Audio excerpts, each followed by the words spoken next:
Hello future doctors, welcome to Ved class. Ved class શું છે? જે વિદ્યાર્થી મિત્રોને વેદ ક્લાસની માહિતી ન હોય એને માટે કહી દે કે વેદ ક્લાસ છે 200થી વધુ સ્કૂલોને સર્વિસ પ્રોવાઈડ કરી રહ્યું છે, જ્યારે 10,000થી વધારે વિદ્યાર્થીઓ પણ વેદ ક્લાસની જે એપ્લિકેશન છે એને યુઝ કરી રહ્યા છે. આ વેદ ક્લાસ તમારા માટે ઓનલાઈન ક્રેશ કોર્સ લોન્ચ કરી દીધો છે. જેમાં શું મળે છે તમને? તો કે જે વિદ્યાર્થીઓ આ વેદ ક્લાસના ક્રેશ કોર્સની અંદર જોઈન્ટ થયા છે તેમને દરરોજના 3 કલાકનું લાઈવ લેક્ચર છે તે મળે છે, એટલે કે લાઈવ ઇન્ટરેક્શન સ્ટુડન્ટ અને ટીચર્સનું છે તે થતું હોય છે. લેક્ચરના અંતે તે જ દિવસે જે સિલેબસમાં ચાલી ગયું છે તેની ડીપીપી ટેસ્ટ લેવાય છે અને અંતે અઠવાડિયામાં એક વખત રવિવારે જે આપણે નીટનો જે ટાઈમ છે તે ટાઈમે 720 માર્કની ટેસ્ટ પણનું આયોજન કરેલું છે.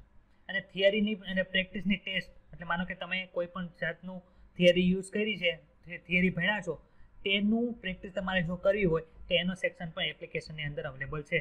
તમે ટેસ્ટની અંદર કેટલા માર્ક લાવ્યા છો તેની માહિતી, તેનો ડિટેલ રિપોર્ટ પણ તમને એપ્લિકેશનની અંદર આપેલો છે. તમે આ ક્રેશ કોર્સ જોઈન કરો છો, તમને કઈ માહિતી, કઈ વસ્તુ પ્રોવાઈડ કરવામાં આવે, કયું મટીરિયલ તમને પ્રોવાઈડ કરવામાં આવે છે? તો કે લાઈવ લેક્ચરનું રેકોર્ડિંગ છે એ તમને મળે છે. લાઈવ લેક્ચરની નોટ, જે આપણે ક્લાસની અંદર ડિસ્કશન થયું હોય એની નોટ પણ પ્રોવાઈડ કરવામાં આવે છે. અને ડીપીપી અને જે ટેસ્ટ લેવામાં આવે છે તેની સોલ્યુશન સાથેની પીડીએફ પણ તમને મળે છે. તો આ ક્રેશ કોર્સની અંદર જોડવા માટે તમારે શું કરવાનું રહેશે? તો કે તમે પ્લે સ્ટોરની અંદર જાઓ અને એમાં વેદ ક્લાસ સર્ચ કરો તો તમને બાજુમાં જે આઇકોન તમને બતાય છે મોબાઈલની અંદર તેવું તમને એપ્લિકેશન છે તે જોવા મળશે. તેને ઇન્સ્ટોલ કરો અને કોઈ પણ જાતની ઇન્ક્વાયરી તમારે આ ક્રેશ કોર્સને લગતી હોય તો તમને આ 2 નંબર છે તમને સ્ક્રીનશોટ પર દર્શાવેલા છે, તેની ઉપર તમે ઇન્ક્વાયરી કરી શકો છો. Thank you. ચાલો, વસ્તી એટલે શું? પોપ્યુલેશન કહેવામાં આવે. તો પોપ્યુલેશનના લક્ષણો કયા કયા છે? તો કે અમુક એવા લક્ષણો છે જે આપણને સજીવની અંદર ન જોવા મળે પરંતુ વસ્તીની અંદર આપણને જોવા મળે. સર, એવા કયા લક્ષણોની તમે વાત કરો છો? તો કે જન્મદર, મૃત્યુદર, સેક્સ રેશિયો, આ બધા છે એ તમને ક્યાં જોવા મળે? તો કે આ બધા જે લક્ષણો છે એ તમને વસ્તીની અંદર જોવા મળે. જન્મદર આપણને ક્યારે ખબર પડે? તો કે વસ્તીની અંદર ટોટલ સંખ્યા તમે ગણો, એમાંથી નવા જન્મેલા જે બાળકો છે એનું તમે ગણતરી કરો તો તમને જન્મદર મળે. બાકી એક સજીવનું તમે જોવા જાઓ તો એમાં તમને જન્મદર મળે નહીં. મૃત્યુદરની વિશે વાત કરો તો મૃત્યુદર પણ તમને એવું રીતે છે કે આખી વસ્તીની વાત કરતા હોય તો જ તમને ખબર પડે. સેક્સ રેશિયો એટલે શું? કે જે વસ્તી છે એમાં પુરુષો અને સ્ત્રીનું પ્રમાણ કેટલું છે એ એક સજીવ હોય તો તમને ખ્યાલ પડે. ખાલી ક્યારે ખબર પડે? તો કે વસ્તીની તમે વિચાર કરતા હો ત્યારે જ તમને ખબર પડે. બીજી એક લાઈન છે તો કે પ્રકૃતિમાં આપણને કોઈ પણ જાતિના એક વ્યક્તિગત સજીવના દર્શન ભાગ્યે જ થાય. તમે માણસની વાત કરો તો માણસ ખાલી એક જ માણસ હોય એવું તમને કોઈ જોવા મળ્યું છે? આપણને ખબર, એક જ માણસ એક વસ્તીની અંદર ન હોય, માણસનો સમૂહ હોય. એવી રીતે કૂતરાની વાત કરો તો આખી કૂતરાની વસ્તી હોય એમાં ખાલી એક જ કૂતરો હોય એવું જોવા મળે કે કૂતરાનો આખો સમૂહ તમને જોવા મળે? શું જોવા મળે? કૂતરાનો સમૂહ. તો એ રીતે આ લાઈન ખબર પડી કે આપણને કોઈ પણ જાતિના એક વ્યક્તિગત સજીવના દર્શન છે એ ભાગ્યે જ થાય છે. તેમાંના મોટા ભાગના સારી રીતે વિકાસ પામેલા ભૌગોલિક વિસ્તારોમાં સમૂહમાં રહે છે. એક સરખા, હવે કોઈ પણ વસ્તી છે એના લક્ષણો ક્યાં ક્યાં હોય એ કીધું. જો એક સરખા સ્ત્રોતો માટે ભાગીદારી કે સ્પર્ધા કરતા હોય છે. માનો કે ભેંસનું આખું ઝુંડ હોય ને ઘાસ થોડું કેવું હોય તો ભેંસો વચ્ચે લડાઈ થાય કે ન થાય ઘાસ ખાવા માટે? થાય. તો એ તેને શું કહેવાય? તો કે સ્પર્ધા કહેવાય. પછી આંતર પ્રજનન કરે, એટલે કે ભેંસોનું ટોળું હોય તો ભેંસો વચ્ચે, ભેંસોના પાડા વચ્ચે પ્રજનન થઈ શકે. પછી માણસોનું હોય તો માણસની જાતિ વચ્ચે પ્રજનન થઈ શકે. સંભવિત રીતે આંતરજાતીય પ્રજનન પણ કરવામાં આવે છે. આંતરજાતીય પ્રજનન એટલે શું? તો ડિટેલની અંદર છે તમે પ્રજનનના જે અલગ અલગ પ્રકાર છે એ ચેપ્ટર નંબર 9 ની અંદર ભણશો. પરંતુ આંતરજાતીય પ્રજનન એટલે શું કહેવામાં આવે છે? તો કે એક જાતિની ભેંસ હોય અને બીજા જાતિનો જે પાડો હોય એની વચ્ચે જો સંકરણ કરવામાં આવે તેને આંતરજાતીય પ્રજનન અથવા તો ઇન્ટરબ્રીડ તરીકે ઓળખવામાં આવે છે.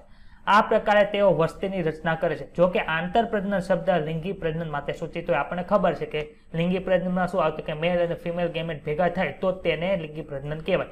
અને લિંગી પ્રજનનની વાત થતી હોય તો તે આંતર પ્રજનન અને આંતરજાતીય પ્રજનન એવા શબ્દનો ઉલ્લેખ કરવામાં આવે છે. બાકી અલિંગી પ્રજનન હોય તો એક જ પિતૃમાંથી એનું સર્જન થવાનું છે, એટલે એમાં કોઈ પણ જાતના જન્યુઓનું જોડાણની જરૂર પડતી નથી. એટલે એમાં આંતરજાતીય આંતર પ્રજનનનો સમાવેશ થાય નહીં. અલિંગીના પરિણામ સ્વરૂપે ઉદ્ભવતા સજીવોના સમૂહને પણ પરિસ્થિતિકીય અભ્યાસ માટે સામાન્ય વસ્તી તરીકે માનવામાં આવે છે.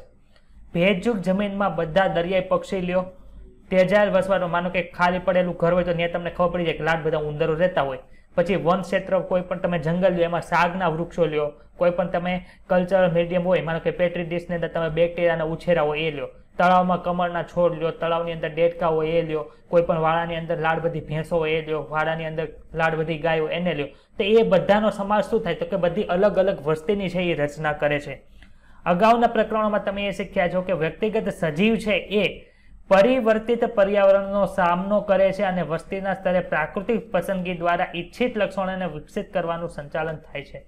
માનો કે જે અત્યારે કોરોનાની ઇમ્યુનિટી પોતાના ધારણ કરશે એ જ તે આગળના સમયની અંદર જીવી શકે. એટલે તો આપણે શું કરીએ છીએ, વેક્સિનેશન કરાવીએ છીએ.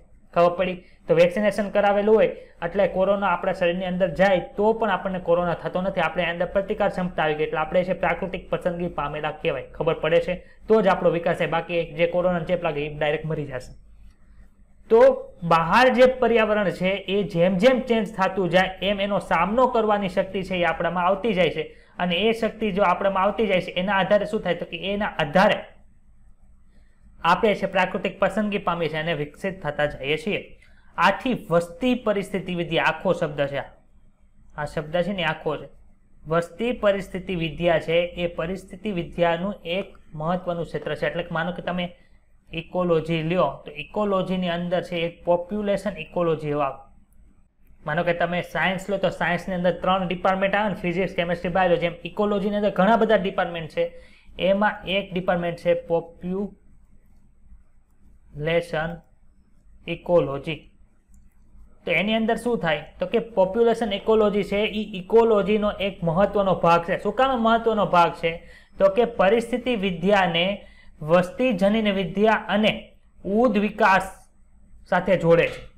એટલે કે આ જે પરિસ્થિતિ વિદ્યાનો જે વસ્તી પરિસ્થિતિ વિદ્યા છે એ શું કરે છે તો કે ઇકોલોજીને વસ્તીમાં જે જનીન વિદ્યા છે એ બંનેને સાંકળવાનું કામ કરે છે. ખબર પડી? હા સર. હવે જનીન વિદ્યા તમને ખબર પડે, કોઈ પણ વસ્તીની તમને જનીન વિદ્યા ખબર પડે. આપણે જોયું હતું જીન પૂલ ભણી ગયા આપણે ચેપ્ટર નંબર 7માં. જીન પૂલ કોને કહેતા હતા તો કે એક જ વસ્તીની અંદર જેટલા વૈકલ્પિક કારકો છે એની ટોટલ આવૃત્તિ લખો એટલે એને જીન પૂલ કહેવાય. યાદ આવે છે? તો એ જીન પૂલની અંદર કોઈ પણ જાતનો ફેરફાર થાય એટલે એ ઉદ્વિકાસ કહેવાય છે. તો કે અહીં જો લખ્યું ઇકોલોજીને કોની સાથે જોડે છે? વસ્તી પરિસ્થિતિ વિદ્યા. તો કે વસ્તીની જનીન વિદ્યા અને એની સાથે જે ઉદ્વિકાસ સંકળાયેલો છે એની સાથે જોડે છે. વસ્તી ચોક્કસ લક્ષણો ધરાવે છે જે વ્યક્તિગત સજીવોમાં હોતા નથી. આ લાઈન ખબર પડી? હા સર. ક્યાં લક્ષણો નથી હોતા? માનો કે વ્યક્તિગત સજીવ છે જન્મે છે, મૃત્યુ પણ પામે છે, પરંતુ વસ્તીનો જે જન્મ દર છે, મૃત્યુ દર છે એ વસ્તીના જે એક સજીવને આધારે ન ખબર પડે. તમારે આખું જો જન્મ દર અને મૃત્યુ દર જોતો હોય તો તમારે વસ્તીનો અભ્યાસ કરવો પડે. બીજું લક્ષણ કયું છે? જો વસ્તીનું બીજું લક્ષણ છે એ લિંગ પ્રમાણ એટલે કે સેક્સ રેશિયો છે, એટલે કે નર અને માદાનું પ્રમાણ. ખબર પડી? કયા કયા લક્ષણો છે એ સજીવમાં જોવા મળતા નથી પરંતુ વસ્તીમાં જોવા મળે છે? બોલો તો. જન્મદર, મૃત્યુદર અને લિંગ પ્રમાણ. ઓકે, ચાલો હવે જન્મદર અને મૃત્યુદર કોને કહેવાય એ ભણવાનું છે. તો કે વસ્તીમાં આ દર ક્રમશઃ એટલે કે પેલા જન્મદરની વાત કરી છે પછી છે મૃત્યુદર વાત કરી છે કે વસ્તીમાં આ દર જે છે પ્રતિ વ્યક્તિ જન્મદર અને મૃત્યુદર તરીકે ઉલ્લેખાય છે. તેથી આ દરને વસ્તીના સભ્યોની સાપેક્ષ સંખ્યામાં થતા ફેરફાર સ્વરૂપે પ્રદર્શિત કરાય છે. તો એક એક્ઝામ્પલ આપ્યું છે. કોઈ તળાવની અંદર પાછલા વર્ષમાં કેટલા છોડ હતા? 20 છોડ હતા. પ્રજનન દ્વારા 8 નવા છોડ ઉમેરાયા એટલે અત્યારે વસ્તી કેટલી થઈ તો કે 28. માનો કે 20 છોડ ગયા વર્ષે હતા, ગણતરી કરી, અત્યારે ગણતરી કરો એટલે તમને કેટલા મળ્યા તો કે 28 છોડ મળ્યા. એનો આધાર શું થયો કે 8 છોડ છે એ ગયા વર્ષથી આ વર્ષની અંદર ઉમેરાયા છે. એનો આધાર શું થયો કે પ્રજનન દ્વારા 8 છોડ નવા આવ્યા. તો આપણે જન્મદર કરવો હોય તો શું કરવાનું તો કે જેટલા નવા ઉમેરાના છે એટલા છોડ લેવાના. એના ભાંગાર શું કરવાનું તો કે જેટલા ગયા વર્ષે છોડ હતા એ લેવાના. એનો ભાંગાકાર કરો અને તમને જે વસ્તુ મળે અહીંયા એને શું કહેવાય તો કે એને જન્મદર તરીકે ઓળખવામાં આવે. ખબર પડી? એટલે કે 0.4 સંતતિ પ્રતિ કમળથી પ્રતિ વર્ષના હિસાબથી ગણતરી થાય. એટલે કે એક વર્ષે એક છોડ દ્વારા કેટલા કમળના છોડ ઉત્પન્ન થયા તો કે 0.4. ખબર પડી? હા સર. આ જે અહીંયા તમને આપ્યો છે આ એકમ આપ્યો એ ખબર પડી બધાને? કેમ લેટ થાય છે? હા સર.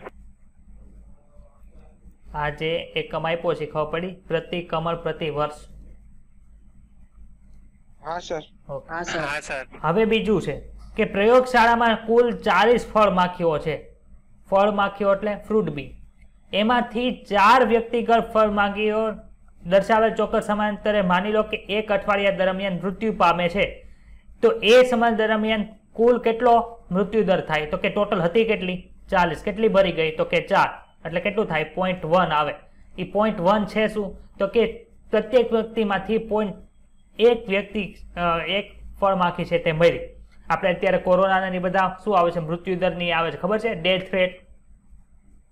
કોરોનાને લીધે ડેથ રેટ તમે ન્યૂઝની અંદર જોતા કે 0.01% ઇન્ક્રીઝ થયો, 0.01% ડિક્રીઝ થયો, એવું બધું આવે છે. કેને લીધે હોય? તો કે આ રીતે હોય. કેટલા મરી ગયા, ટોટલ કેટલા હતા, એના આધારે જે તમને મળે એ તમને ડેથ રેટ કહેવાય. અત્યારે કોરોનાને લીધે જોયો એવી રીતે કુલ ડેથ રેટ પણ આવતો હોય, કુલ બર્થ રેટ પણ આવતો હોય. વસ્તીનું બીજું લક્ષણ કેવું છે? તો કે સેક્સ રેશિયો છે, એટલે કે લિંગ પ્રમાણ છે. એની અંદર શું હોય છે? તો કે વ્યક્તિગત સજીવ નર અથવા માદા બંનેમાંથી એક છે તે વસ્તીનું લિંગ પ્રમાણ હોય છે. માનો કે 100%, આપણે માનો કે કોઈ પણ વ્યક્તિ હોય તો આખું જે વ્યક્તિ માનો કે 50 જણા છે, તો 50 જણા છે એ શું દર્શાવે છે? કે 50 જણા છે. માનો કે 100 જણા ગણો, તો 100 જણા એટલે એક વસ્તીનું પર્ટિક્યુલર, માનો કે કોઈ એરિયા છે, માનો કે ગોકુલધામ છે માની લ્યો, તેમાં 100 જણા રહે છે. તો ઈ ગોકુલધામ સોસાયટીની અંદર જેટલી વસ્તી છે એની અંદર તમારે જે સેક્સ રેશિયો નીકાળવો હોય તો કઈ રીતે તમે નીકાળી શકો? તો કે એની અંદર કેટલા પુરુષો છે ને કેટલા સ્ત્રીઓ છે એ ગણી લ્યો. તો માનો કે 60 પુરુષો છે અને 40 સ્ત્રીઓ છે એની અંદર, તેનો આધાર શું થયો? કે 60-40 નો રેશિયો આપણને જોવા મળશે. શેની અંદર? તો કે સેક્સ રેશિયોની અંદર. ખબર પડી બધાને? જો અહીંયા શું લખ્યું કે વ્યક્તિગત સજીવ નર અથવા માદામાંથી એક હોય, પરંતુ તે વસ્તીનો લિંગ પ્રમાણ હોય છે. જેમ કે વસ્તીના 60% માદા છે અને 40% નર છે. તો આમાં આપણે કરવું હોય તો નર 60%, નર કેટલા છે? 60, અને માદા કેટલી છે? 40. તો એમાં નર અને માદાનો રેશિયો કેટલો થાય? 60-40 નો રેશિયો થાય. ખબર પડી? આમાં કોઈને કઈ ડાઉટ હોય તો બોલો. હા સર. કોઈ પણ સમયે જુદી જુદી વયના વ્યક્તિગત સજીવોના સંગઠનથી બનેલી હોય છે. માનો કે કોઈ પણ જાતની તમે વસ્તી લ્યો, તેમાં તમને ખબર પડે, માનો કે માણસોની વસ્તી લીધી, તેમાં તમે એવી રીતે ગણતરી કરી શકો કે 1 થી 14 વર્ષના બાળકો કેટલા છે, 14 થી 28 વર્ષના બાળકો એટલે યુવાનો ને એ બધા કેટલા છે, 28 થી મોટી ઉંમરના માણસો કેટલા છે, પછી 40 થી 50 એજ કેટલા છે, 50 થી 60 કેટલા એજ છે. આવું તમારે વસ્તી ગણતરી ગમે કાંઈનું સર્વે આવતો હોય ને એમાં પૂછે કે નાના બાળકોની સંખ્યા જણાવો, એટલાથી એટલા વૃદ્ધોની સંખ્યા જણાવો. હમણાં કોરોનાનું હતું તો જ્યારે સ્ટાર્ટિંગ કરવાનું હતું, જ્યારે આપણે વેક્સિનેશનનું, ત્યારે એવું કહેતા કે 60 વર્ષથી ઉપરના હોય એનું પહેલા વેક્સિનેશન થાય. તેનો સર્વે કર્યો તો બધાને ખબર છે, ઘરે સર્વે કરવા આવ્યા. તો એવી રીતે બધાનું તમે સર્વે કરો તો તમને એવી રીતનું તમને માહિતી મળે કે પશ્વ પ્રજનનક્ષમ જે માણસો છે એની સંખ્યા કેટલી છે, પ્રજનનક્ષમની માણસોની સંખ્યા કેટલી છે, અને પૂર્વ પ્રજનનક્ષમની સંખ્યા કેટલી છે. તો પૂર્વ પ્રજનનક્ષમની ગણતરી કરો, પ્રજનનક્ષમ એટલે કે જે પ્રજનન કરવા માટે સક્ષમ છે એની ગણતરી કરો, અને પશ્વ પ્રજનનક્ષમ છે એની ગણતરી કરો. તો તમને 3 પ્રકારના આલેખ છે એ જોવા મળે. તો અમુક એવી વસ્તી હોય કે ત્યાં શું થાય? તો કે પશ્વ પ્રજનનક્ષમ કરતા પૂર્વ પ્રજનનક્ષમની સંખ્યા કેવી છે? ખૂબ વધારે હોય. જો અહીં લખું છું, પશ્વ પ્રજનનક્ષમ એની સંખ્યા કેવી છે? તો કે ઓછી છે. અને પૂર્વ પ્રજનનક્ષમની સંખ્યા કેવી છે? તો કે વધારે. તો આમાં શું થાય છે? તો કે આ પૂર્વ પ્રજનનક્ષમ છે એ વિકાસ પામીને કેમાં જાય? તો કે પ્રજનનક્ષમના હશે. ને પ્રજનનક્ષમની અંદર જાય એટલે એ માનો કે એક વસ્તીની અંદર 5 જણા છે જે પ્રજનનક્ષમ છે, અને એક વસ્તીની અંદર 10 જણા છે જે પ્રજનનક્ષમ છે. તો એમાંથી વસ્તીમાં વધારો કોના દ્વારા થશે? એટલે કે એકમ સમય તમને આપ્યો હોય, માનો કે 10 વર્ષ આપ્યા છે તમને, તો 10 વર્ષમાં સંતતિ કઈ વસ્તીમાં વધારે હશે? કે જેમાં 5 છે એમાં, કે 10 છે એમાં? 10 છે એમાં. રેડી? તો એના આધારે તમને ખબર પડી જાય કે પૂર્વ પ્રજનનક્ષમ અને પશ્વ પ્રજનનક્ષમનું તમે જો જોવો ને તો એના આધારે તમને વસ્તીનો છે એ આલેખ મળે. માનો કે આ એ આલેખ છે, એ આલેખ બધાને બતાણું. એ આલેખમાં તમને શું જોવા મળે છે? પશ્વ પ્રજનનક્ષમ કેવી સંખ્યા છે? ઓછી. પૂર્વ પ્રજનનક્ષમ કેવી છે? વધારે. તો આમાંથી જે વસ્તી છે ભવિષ્યમાં વધશે કે ઘટશે? ઘટશે. ખબર પડી? બીજો આલેખ જો, આ છે ને હું નીચે છે એ બધું ભૂસી નાખું છું, એને આધારે તમે નહીં બોલતા, તમારો મગજ છે ને હકારજો થોડો. બીજો જે આલેખ છે એમાં શું જોવા મળે તમને?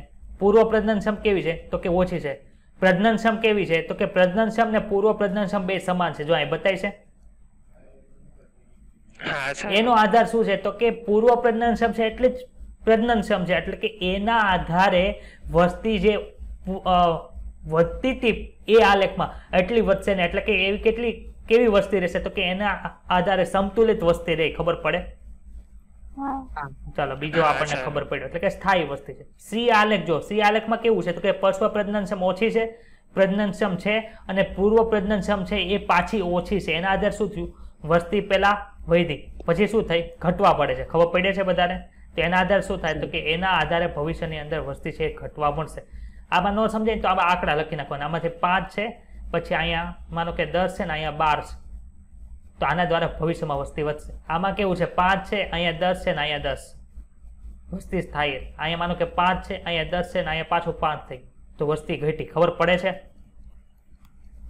હા સર આને શું કહેવાય છે તો કે એજ પિરામિડ કહેવાય. આપણે આ પૂર્વ પ્રજનનક્ષમ ની કોના આધારે માપીએ છીએ? કે એની ઉંમર કેટલી છે એના આધારે માપીએ છીએ. તો આને શું કહેવાય છે? એજ પિરામિડ તરીકે ઓળખવામાં આવે. ખબર પડી? આને કેવો આકાર કહેવાય? કયો તો મને. પિરામિડ આકાર કહેવાય? હા સર આને કેવો આકાર કહેવાય? ઘંટાકાર. હા. આને કેવો આકાર કહેવાય? ઊંધો ગળાકાર. ઘડાકાર કહેવાય. ખબર પડી? તો તમને એવું પૂછે કે ઘડાકાર આલેખ તમને મળે છે તો એમાં વસ્તી કેવી હોય? નીચેનું જો, નીચેનું કેવું છે તો કે ઘટતું છે, તો કે ઘટતી વસ્તી હોય. સ્થાયી વસ્તીમાં શું હશે તો કે અહીંયા ઉપર ને નીચે આમ સમતોલમાં હશે, એટલે એ કેવી હોય? સ્થાયી વસ્તી. આમાં પિરામિડ આકારમાં કેવું થાય તો કે સતત વધે છે. તો કે એના આધારે તમને ખબર પડે કેવી રીતે ક્વેશ્ચન પૂછાય શકે આમાંથી. હા સર બધાને ક્લિયર? મને બધાના આન્સર જોઈએ, નકર હું છે ને રિમૂવ કરી દઈશ ક્લાસમાંથી. હા સર. મોઢાની અંદર મગ ભર્યા હોય એમ કઈ બોલે જ નહીં. હા સર ચાલો. કોઈ પણ આપેલ સમય વસ્તી જુદી જુદી વયના વ્યક્તિગત સજીવોના સંગઠનથી બનેલી હોય છે. જો વસ્તી માટે વય વિતરણ છે ની રૂપરેખા દોરવામાં આવે તો પરિણામ સ્વરૂપ બનતી સંરચનાને વય પિરામિડ કહેવાય છે, જે આપણે નીચે જોઈએ. વસ્તી માટે વય પિરામિડો સામાન્ય રીતે સંયુક્ત આલેખમાં નર અને માદાનું વય વિતરણ દર્શાવે છે. પિરામિડનો આકાર છે એ વૃદ્ધિ સ્થિતિ પ્રતિબિંબિત કરે, એટલે કે વધી રહી છે, સ્થાયી છે અથવા તો ઘટી રહી છે. તમને એવું પૂછે કે નીચેનામાંથી કયો આકાર છે એ વધી રહી વસ્તી માટે દર્શાવે છે? પિરામિડ આકાર છે, ઘંટા આકાર છે, કે ઘડા આકાર છે, કે આપેલ પૈકી એક પણ નહીં, તો પિરામિડ આકાર આવે. એટલે આમ પૂછે કે આમ પૂછે. તમારે 35+15 ક્વેશ્ચનનો રેશિયો છે, તેમાંથી 35 છે એ તો બધાને કમ્પલસરી કરવાના છે, પણ 15 છે એટલે બધાને એમ થાય કે આ આઉટ ઓફ એનસીઈઆરટી છે, આ અઘરા છે, એવું કાંઈ નહીં હોય. જેવા 35 ક્વેશ્ચન છે એવા જ તે 15 ક્વેશ્ચન છે, પણ તો અલગ અલગ બોર્ડના સિલેબસ અલગ અલગ હતા, એટલે કોકને અમુક ચેપ્ટર ન ચાલ્યો તો એના એડવાન્સની અંદર એને બીજા ચેપ્ટર ચાલ્યો એમાંથી એ ક્વેશ્ચન ફિલઅપ કરી શકે એવા પ્રશ્ન પૂછાય. બીજું કેવું હશે તો કે ગયા વખતે આપણને ખબર 720 માર્કથી 720 માર્ક 2 જણાને આવ્યા હતા, પરંતુ આ વખતે શું કરવાનું હોય તો કે આ વખતે છે જે ગોખણ બધું ગોખતા હોય ને જે કન્સેપ્ટ સમજેલા છે એને અલગ કરવા માટે કેવા પ્રશ્ન પૂછે ખબર છે? નીચેનામાંથી કયો આલેખ વધતી વસ્તી દર્શાવતો નથી? ડાયરેક્ટ શું કરશે? વધતી વસ્તી લખ્યું છે એટલે લખી નાખશે પિરામિડ આકાર, ડાયરેક્ટ એ ટીક કરે, હાલો માર્ક વયો ગયો. ખબર પડી? બાજુમાં શું લખેલું હશે તો કે ઘંટા આકાર, નીચે લખ્યું હશે ઘડા આકાર, કે BC B and C બંને. તો આખું છે ને વાંચવાનું કે વધતી વસ્તી દર્શાવતો નથી, આમાં રાઉન્ડ કરવાનો પછી કરવાનો પિરામિડ આકાર આવે. પિરામિડ આકાર ને B અને C આવશે. ખબર પડી બધાને? આવી રીતના ક્વેશ્ચન પૂછાશે. તમને કોઈ પણ પ્રશ્ન પૂછાય તો આમ નીચે અંડરલાઈન કરતા નીચેનામાંથી કયો આલેખ વધતી વસ્તી દર્શાવતો, પછી બાજુમાં નથી ત્યાં પાછું આમ ટીક કરવાનું, એટલે ખબર પડશે કે નથી ઈ કરવાનું. ડાયરેક્ટ આમ જવા નહીં દે, નકર આવડતું હશે તોય માર્ક નહીં આવે. એટલે ટાઈમ મેનેજમેન્ટ કરતા આવડતું હોય એ આપણે પેલા કીધું છે. નીટ ખાલી છે ને તમારી ઓલી એક્ઝામ નથી, તમને કેટલું આવડે છે, તમારી પછી સ્કિલ કેટલી છે ને એ દર્શાવવા માટેની એક્ઝામ છે. એટલે આ રીતની પ્રેક્ટિસ કરશો તો વાંધો નહીં આવે. ખબર પડી બધાને કઈ રીતનું આપણે કરવાનું? વસ્તીનું નિવાસ સ્થાન તેની સ્થિતિ વિશે આપણને છે ઘણું બધું કહી જાય છે. વસ્તીમાં આપણી ઈચ્છા મુજબ ગમે તે પરિસ્થિતિ કે પ્રક્રિયાઓની શોધખોળ કે તપાસ કરીએ છીએ, પછી ભલે તે બીજી સાથેની સ્પર્ધાનું પણ પરિણામ હોય, પરભક્ષીનો પ્રભાવ હોય કે જંતુનાશક વપરાશની અસર હોય, તેનું મૂલ્યાંકન હંમેશા વસ્તીના કદમાં થતા કોઈ પણ પરિવર્તનના સંદર્ભમાં જ કરીએ છીએ. શું કહેવા માંગે જો નીચે ઉદાહરણ છે એના આધારે તમને ખબર પડી જશે. પ્રકૃતિમાં વસ્તીના કદની કોઈ પણ વર્ષમાં આટલી ઓછી સંખ્યા એટલે કે 10 થી પણ ઓછી સંખ્યા જઈ શકે છે. તો માનો કે કોઈ પણ વસ્તી છે એમાં એવું પણ થઈ શકે છે કે 10 કરતા પણ ઓછી સંખ્યામાં એ વસ્તીની અંદર સજીવો હોય. ખબર પડી કઈ રીતે? તો કે કોઈ પણ વર્ષે ભરતપુરની ભેજયુક્ત ભૂમિમાં જે સાયબેરિયન સારસ છે કે ખૂબ જ વધારે લાખોમાં તળાવમાં ક્લેમિડોમિનાસ છે એ જઈ શકે છે. એટલે કે ટૂંકમાં કોઈ પણ વસ્તીનું કદ છે ખૂબ ઘટી પણ શકે ને ખૂબ વધી પણ શકે. ખબર પડી? હા સર. હા સર. જો અહીં લખ્યું 10 થી ઓછી પણ સંખ્યા ક્યાં જોવા મળી? તો કે કોઈ પણ વર્ષે એવું થાય કે સાયબેરિયન ક્રેન જે છે એટલે કે સાયબેરિયન સારસ છે એ ભરતપુરમાં આવતા હોય 10 થી ઓછી સંખ્યામાં પણ હોય. અને ક્યારેક એવું પણ હોય કોઈ પણ વસ્તીની સંખ્યા છે ખૂબ જ વધી જાય કે લાખોમાં હોય. કેમાં? તો કે તળાવમાં જે ક્લેમિડોમિનાસ છે. ક્લેમિડોમિનાસ શું છે મને કહો તો? લીલ. કેવી લીલ છે?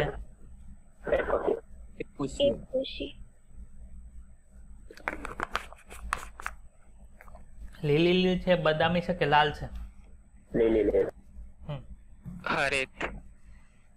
ચાલ, કોઈ પણ વસ્તીનું કદ વધુ તકનીકી રીતે એટલે કે ટેકનિકલી રીતે જો તો તમે એને કઈ રીતે જો તો કે વસ્તી ગીચતા એટલે કે પોપ્યુલેશન ડેન્સિટીના આધારે તમે એને માપો છો.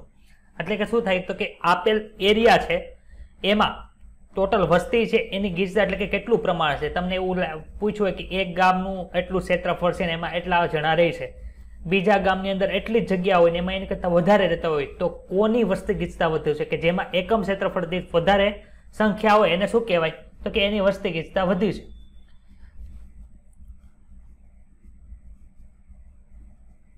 વસ્તી ગીચતા એ આવશ્યક નથી કે એ વસ્તીને માત્ર સંખ્યાની રીતે જ માપી શકો.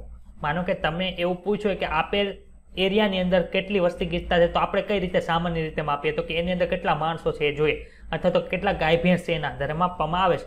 પરંતુ એવા પ્રયોગ છે કે જેના આધારે તમે વસ્તી ગીચતા છે તમે માપી શકો. ક્યાં ક્યાં છે? તો જો અહીંયા લખ્યું છે.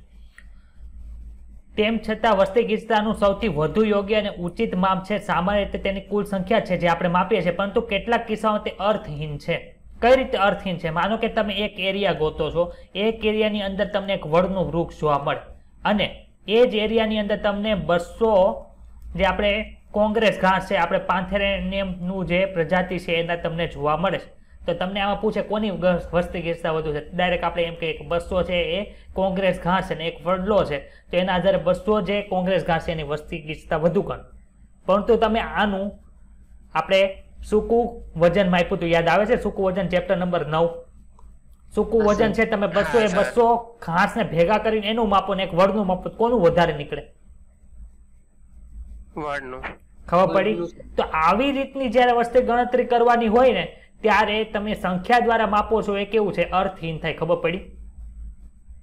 હા સર. જો અહીં લખું, કોઈ પણ વિસ્તારની અંદર જો 200 કોંગ્રેસ ઘાસ ના છોડ છે પરંતુ એ જ વિસ્તારમાં મોટી છત્રછાયા ધરાવતો એક વિશાળ વટ વૃક્ષો એટલે કે વડલો હોય એને બન્યાન ટ્રી કહેવાય, તો એમ કહેવું પડે કે ગાજર ઘાસના પ્રમાણની સાપેક્ષે વૃક્ષની ગીચતા છે એ ખૂબ જ ઓછી છે. એટલે કે સમાજમાં વટ વૃક્ષની ગંજાવર ભૂમિકા અવગણવા બરાબર છે.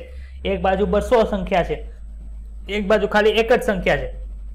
તો આવા કિસ્સાઓમાં ટકાવારી જે પ્રમાણ છે અથવા તો જૈવભાર છે એ વસ્તીનું વધુ અર્થપૂર્ણ માપન છે. ખબર પડી? બાયોમાસ એટલે શું? આપણે જે અલગ અલગ પ્રકારના વજન કાઢ્યા હતા એ. ક્લિયર? જો વસ્તી ખૂબ જ વિશાળ હોય અને ગણતરી અસંભવ છે તો ગણતરીમાં વધુ સમય લાગે છે, તો તેની કુલ સંખ્યા એ સરળતાથી અપનાવવા માટે યોગ્ય માપન નથી. માનો કે તમને કોઈ પણ જગ્યાએ એવું કહે કે જેની અંદર 5000 ઘેટા બકરા ભરી દીધા છે, બીજી જાતિ છે, તો હવે તમે એમાં ગોતવા કઈ રીતે જાઓ? ઘણીક વાર ગોતો તો પાછું ઘેટું અહીંથી આમ વયું ગયું હોય તો એ પાછું ગણતરી કરવાની અંદર તમને શું થાય? તો કે તમને મુશ્કેલી પડે. તો એમાં કુલ સંખ્યા જે છે એ યોગ્ય માપન કરવા માટે મુશ્કેલી ભર્યું થાય છે. તો કે કુલ સંખ્યા છે એ અપનાવવા માટે વસ્તી ગીચતા છે માપવા માટે છે એ યોગ્ય સાધન નથી. જો તમારી પાસે પ્રયોગશાળામાં પેટ્રી ડિશમાં બેક્ટેરિયાનું સંવર્ધન છે તો તેની વસ્તી ગીચવાનું જાણો સર્વોત્તમ માપન કયું? ખબર પડી તમને? માનો કે એક પેટ્રી ડિશની અંદર કેટલા બેક્ટેરિયા છે તમારે ગણો હોય તમે ગણી શકો? ન ગણી શકો. તો એમાં કુલ સંખ્યા છે એ અપનાવવા યોગ્ય માપન નથી. ક્યારેક ચોક્કસ પરિસ્થિતિ સંશોધનો માટે નિરપેક્ષ વસ્તી ગીચતા જાણવાની આવશ્યકતા હોતી નથી. સાપેક્ષ ગીચતા છે એ પણ આ ઉદ્દેશની પૂર્તિ કરીને યોગ્ય નિષ્પક્ષતાથી કામ લેવામાં આવે છે. માનો કે તમારા બેક્ટેરિયા કેટલા છે એનું શું કામ છે, તમને એવું કહે કે એક પેટ્રી ડીશની અંદર તમને એનું વોલ્યુમ છે એ મળી જાય કે કેટલું કદ છે બેક્ટેરિયાનું, એટલે કે ટોટલ બેક્ટેરિયા કેટલા કદની અંદર છે. બીજી પેટ્રી ડીશ છે એની અંદર ટોટલ કદ કેટલું છે, તો તમને ખાલી એટલું ખબર પડી કે આની કરતાં બેક્ટેરિયા આમાં વધુ છે, એટલી જ ખબર પડી જાય કે ન ખબર પડી જાય. તો ડાયરેક્ટ બંને તમે બંનેમાં કેટલા પર્ટિક્યુલર બેક્ટેરિયા છે એ ગણવા ગયા એમાં, તો ડાયરેક્ટ શું કર્યું તમે પરોક્ષતાથી કે આની કરતા આમાં વધારે બેક્ટેરિયા છે એ ડાયરેક્ટ જોઈ લીધું, અથવા કે આની અંદર આની સાપેક્ષે આની અંદર વધુ ફૂગનું સંવર્ધન થયું છે એવી રીતે માપી લીધું, એટલે કે પરોક્ષ કામ કરી લીધું અને એની આધારે તમે છે એની ગીચતા છે માપી લીધું, તો એને શું કહેવાય? સાપેક્ષ ગીચતા કહેવાય. Relative density. ખબર પડી? હા સર. હવે શું બીજું કહે છે તો કે પ્રતિપાસ એટલે કે ગાળી એટલે કે એક પ્રકારનો ટ્રેપ છે, એમાં પકડવામાં આવેલી માછલીઓની સંખ્યા એ તળાવમાં તેની કુલ વસ્તી ગીચતાનું સારું પર્યાપ્ત માપન છે. એટલે કે શું કહેવા માંગે તો કે કોઈક એવો માછીમાર છે એના આધારે એ માછલી કોઈ પણ જગ્યાએ પકડે છે તો એના આધારે ખબર પડી છે કે આમાં જેટલી માછલી આવી છે અને કોઈક બીજું તળાવ છે એમાં એ જ ગાળીઓ નાખીને એમાં જે માછલી પકડાણી છે અમુક સમયની અંદર, તો એના આધારે ખબર પડી જાય કે કેની અંદર વસ્તી વધારે છે. જે તળાવની અંદરથી એને વધુ માછલી મળી છે એની અંદર છે તે વધારે માછલીની ગીચતા હોય. ખબર પડે છે? આપણે વાસ્તવિક રીતે ગણતરી કર્યા વગર જ કે જોયા વગર પણ પરોક્ષ રીતે છે વસ્તીના કદનો અંદાજ લગાવવા માટેની મોટા ભાગે ઉપકૃતતા કરીએ છીએ. આપણા રાષ્ટ્રીય ઉદ્યાનો અને વાઘ આરક્ષણ કેન્દ્રોમાં વાઘની વસ્તી ઘણીવાર છે શેના દ્વારા થાય તો કે પગલાના નિશાન અથવા તો મળગુટિકા એટલે કે ફિશલ પેલેટ ચોઈસ એના દ્વારા કરવામાં આવે. માનો કે આપણે ઘણી વખત નેશનલ જીઓગ્રાફિકની અંદર જોયું કે વસ્તીની વાઘની ગણતરી કરે તો એના પગલા હોય એના આધારે માપે, અથવા તો કોઈ જગ્યાએ એના ફિશલ પેલેટ હોય, આપણને ખબર ન પડે આ કોનું ફિશલ પેલેટ છે, એ જે એના સંશોધન કરતા હોય એની ચોક્કસ કેરેક્ટરિસ્ટિક હોય એને જોઈ અને એના આધારે એની છે ગણતરી કરતા હોય છે. આમાં કોઈને કઈ ડાઉટ તો બોલો. ચાલો હવે વસ્તી વૃદ્ધિ. તો વસ્તી વૃદ્ધિ છે એટલે કે વસ્તી આપણે કહીએ ઉપર શું ભણ્યા તો કે વસ્તી ગીચતા ભણ્યા. વસ્તી ગીચતા કઈ રીતે મપાય તો કે વસ્તી ગીચતા છે કાં તો પર્ટિક્યુલર તમે ગણવા જાઓ અથવા તો એકમ ક્ષેત્રફળ દીઠ કેટલી સંખ્યા છે એના કદના આધારે પરોક્ષ રીતે માપી લ્યો. એમાં ક્યાં કે એક્ઝામ્પલ જોઈએ તો કે બેક્ટેરિયાને જોયું અને તળાવના માછલીમાં કઈ રીતનું હોય એ જોયું. તો એમાં કઈ ડાઉટ છે? ના. તો કયો ટોપિક ઉપર ભણ્યા હતા હમણાં? કયો ટોપિક ભણ્યા? વસ્તી પછી પાછળ બ્લેન્ક છે પૂરો. વસ્તીનો કયો ટોપિક તમે ભણ્યા? વસ્તી ગીચતા. હા, ક્લિયર. હવે શું ભણવાનું તો કે વસ્તી વૃદ્ધિ ભણવાનું છે. તો માનો કે તમને પર્ટિક્યુલર આ તમને એક વસ્તી આપી દીધી છે ને આમાં થોડાક એવા મેમ્બર છે, તો આમાં મારે વસ્તીની વૃદ્ધિ કરાવી તો કઈ રીતે થાય કયો તો મને? તો કે વસ્તી વૃદ્ધિ તો થશે કે કોઈ નવા આમાં મેમ્બર જન્મ લે. માનો કે કોઈ નવા મેમ્બર જન્મ લીધા તો શું થાય? વસ્તી વધે કે ન વધે? વધે. હવે માનો કે કોઈ એવી વસ્તુ છે કે જેને લીધે આમાં વસ્તીમાંથી સ્થળાંતર કર્યું તો પણ વધે કે ન વધે? હા સર, વધે. ક્લિયર એટલી વાત? મારે આ વસ્તીની અંદર છે ઘટાડવી છે વસ્તી, તો કોઈ રીતે ઘટશે તો કે આમાંથી કોઈક મરી ગયો. માનો કે આ મરી ગયા તો કોને લીધે વસ્તી કરી તો કે મૃત્યુને લીધે. ઘણી વાર એવું થાય ને કે કોઈ પેરેન્ટ્સની સિવિલ સર્વિસ કરતા અથવા ગવર્મેન્ટ જોબ કરતા તેને બદલી થાય તે પર્ટિક્યુલર વિસ્તારમાંથી એ ફેમિલી આખું બહાર જાય તો બહિર સ્થળાંતરથી પણ એ પર્ટિક્યુલર વસ્તીની વૃદ્ધિ છે એ ઘટે છે. ખબર પડી? હા સર. બહિર સ્થળાંતર. તો અહીંયા જો નીચે લખ્યું છે કોઈ પણ પ્રકારની જે વસ્તી ગીચતા હોય વધે ક્યારે તો અહીં પ્લસ નિશાન મારે કોનથી વધે તો કે જન્મદરથી વધે, અંતર સ્થળાંતરથી વધે. ઘટે કેનાથી તો કાંઈ માઇનસ લાગ્યું. શું કામ માઇનસ? તો કે ઘટે છે. કોનાથી ઘટ્યું તો કે મૃત્યુ દર અને બહિર સ્થળાંતર. ક્લિયર? હા સર. ચાલો અહીંયા સર બી શું કામ લખ્યો તો કે બર્થ રેટ માટે. અહીંયા શું કામ લખ્યું તો કે મોર્ટાલિટી રેટ માટે. આઈ શું કામ લખ્યું તો કે ઇમિગ્રેશન માટે. અને ઈ તો ઇમિગ્રેશન આઈ અને ઈ આવશે. ક્લિયર થયું બધાને?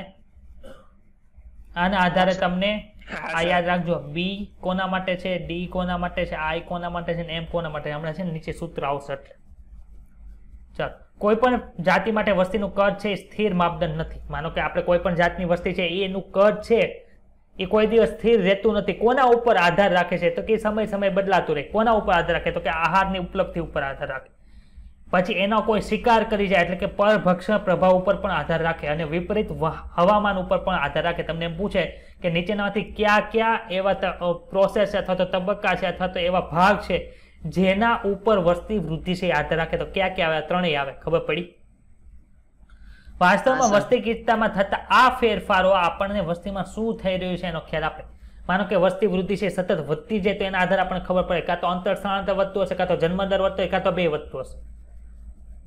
વસ્તી વૃદ્ધિ સતત ઘટે છે એનો આધાર એના ઉપર, કાં તો એમાં મૃત્યુની સંખ્યા વધી છે. માનો કે અત્યારે કોરોના હતો તો બધાનો મૃત્યુ દર વધી ગયો હતો, તો એનો આધાર ખબર પડે કે અત્યારે મૃત્યુ વધે છે, એના લીધે વસ્તી વૃદ્ધિ ઘટે છે. અથવા તો બહિર સ્થળાંતર થતું હોય, એવી રીતનું હોઈ શકે છે.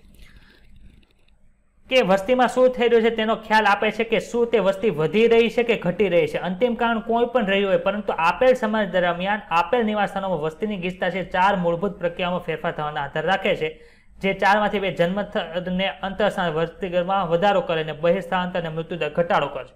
જન્મદર એટલે શું કહેવાય? નેટાલિટી હોતે કહેવાય ને, અંતે બર્થ રેટ પણ કહેવાય છે. યાદ રાખજો, બર્થ રેટ પણ કહેવાય. ખબર પડી? વસ્તીમાં આપેલ સમય દરમિયાન જન્મથી જે સંખ્યામાં વૃદ્ધિ થાય એને શું કહેવાય? તો કે જન્મદર. કે મૃત્યુદર આપેલ સમય દરમિયાન મૃત્યુ થાય એટલે મૃત્યુદર. અંતરસ્થાન એક જ જાતિના, માનો કે પર્ટિક્યુલર વસ્તી ગણતરી કરતા હોય તો તમે માનો કે માણસની જે વસ્તી વૃદ્ધિ છે એ ગણતા હોય, તેમાં ભેંસનો તબેલો એક નવો એડ થયો હોય તો એની વસ્તી ગીચતાની અંદર વધારો થયો એમ ન કહેવાય. કોનું વધારો થયો? તો કે એક જ જાતિના વ્યક્તિગત સજીવોની ગણતરી કરવાની હોય. માનો તમે રહ્યો છો ને એ જગ્યાએ ઘેટા બકરાનો તબેલો છે, હવે એ ભરવાડ છે, અને એવું થયું કે મારે હવે બીજી જગ્યાએ જવું છે, અહીંયા ઘાસ સારું મળતો નથી, તો એનો પોતાનો તબેલો છે એ શિફ્ટ કરે, તો એનો આધાર એવો ન થાય કે ત્યાં માણસોની વસ્તી ગીચતા ઘટી ગઈ. ખબર પડે છે? એટલે એક જ જાતિના વ્યક્તિગત સજીવોની સંખ્યા ધ્યાનમાં લેવાની. એવી જ રીતે બહિર સ્થળાંતર હોય તો કે વસ્તીના સજીવોની એ સંખ્યા વિચાર જે આપેલ સમયગાળામાં નિવાસસ્થાન છોડીને બીજે ક્યાંક વયા ગયા હોય. કોઈને ડાઉટ? ના સર. ચાલો, ના સર. જો ટી સમય વસ્તી ગીચતા n છે, એટલે કે સમય કયો છે ભાઈ? ટી. ત્યારે સંખ્યા કેટલી છે? એટલે કે વસ્તી ગીચતા કેટલી છે? વસ્તી ગીચતા n છે. હવે માનો કે 1 વર્ષ પછી તમારે સમય લેવો છે, માનો કે t+1, એટલે કે આપણે શું કર્યું? સમયને વધારી દીધો. ત્યારે વસ્તી ગીચતા કેટલી હશે? તો કે n t+1 હોય. તો n t+1 હોય કેટલી એ મને કહો. ચાલો, n t+ હોય કેટલી? અહીંયા વસ્તી ગીચતા કેટલી છે? n t છે. આટલી વસ્તુ તમને જેટલી મેં લખી છે એટલી ખબર પડે છે? હા સર. હવે ચાલો, n t+1 મારે જોતું હોય તો કેટલું હોય? તો કે હતી કેટલી? n t તો હતી કે નહોતી? n t તો હતી. હવે આપણે એડ શું કરવાનું? જેટલાનો જન્મ થયો હોય એ એડ કરવાનું, જેટલાનું ઇમિગ્રેશન એટલે કે અંદર આવ્યા હોય એ આપણે એડ કરવું પડે કે ન કરવું પડે? હા, એડ કરવાનું. હાલો, વધારો કેટલાનો થયો? તો કે બર્થ રેટ જેટલાનો થયો હશે એટલાનો, પ્લસ બીજું કેટલા ઇમિગ્રેશન કર્યા છે એટલાનો વધારો મારે કરવો પડે કે ન કરવો પડે? કરવો પડે. બાદ કેટલા કરવાના? તો કે જેટલા મરી ગયા છે એટલાને બાદ કરો, પ્લસ જેટલા બહિર સ્થળાંતર થયા એને મારે બાદ કરવાનું. તો માઇનસ કોનો બાદ બાકી કરવાની? તો કે જેટલા મરી ગયા છે એટલે m, અથવા તો d death rate, plus immigration એટલે કે જેટલા બહાર વહી ગયા એટલા. આ સૂત્ર ખબર પડી? હા સર. કાંઈ છે આમાં? કાંઈ છે યાદ રાખવા જેવું? n t+1 કેટલું હોય? તો કે જેટલી હતી એમાંથી જેટલા આવ્યા છે એટલાને એડ કરો, જેટલા વયા ગયા એને બાદ કરી દો એટલે તમને સંખ્યા મળી જાય. ક્લિયર? હા સર. જો અહીંયા બી કોના માટે છે? બર્થ રેટ માટે. Immigration, D for death rate અને ઈ ફોર ઇમિગ્રેશન. ક્લિયર? હા સર. હા સર. જો અહીંયા ડી છે ને, અહીંયા મોર્ટાલિટી ત્યાં પાછું બીજું લખી નાખો, ડેથ.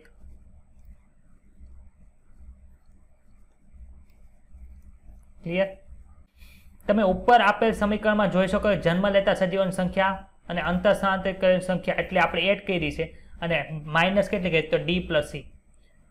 સામાન્ય પરિસ્થિતિના જન્મ અને મૃત્યુએ વસ્તી ગીચતાને અસર કરતા સૌથી મહત્વપૂર્ણ પરિબળો છે. સૌથી મહત્વપૂર્ણ પરિબળો ક્યાં છે ભાઈ? જુઓ તો. જન્મદર અને મૃત્યુદર. હવે માનો કે કોઈ પણ જગ્યાએ નવો ફ્લેટ બન્યો છે, તો નવા ફ્લેટની અંદર પેલા વસ્તી ગીચતા 0 હોય. હવે માનો કે બિલ્ડિંગ છે, એમાં 1 વર્ષની અંદર એ તૈયાર થઈ ગયું. માનો કે 4 માળની બિલ્ડિંગ છે એટલે 2 વર્ષ રાખો, તો 2 વર્ષની અંદર તૈયાર થઈ ગયું, તો પછીની વસ્તી ગીચતા તરત વધી જાય. શું કામ? તો કોના આધારે વસ્તી ગીચતા વધી? તો કે અંતર સ્થળાંતરને ખબર પડી? હા સર. જો અહીંયા જો કોઈ નિવાસ સ્થાન નવા હોય એની જો કોઈ નિવાસ સ્થાનની વસ્તી વસાતો હમણાં નવી જ બની છે તેમાં જન્મદર કરતા અંતર સ્થળાંતર સજીવોનો ફાળો વધુ નોંધપાત્ર હોય છે. ક્લિયર? હા સર.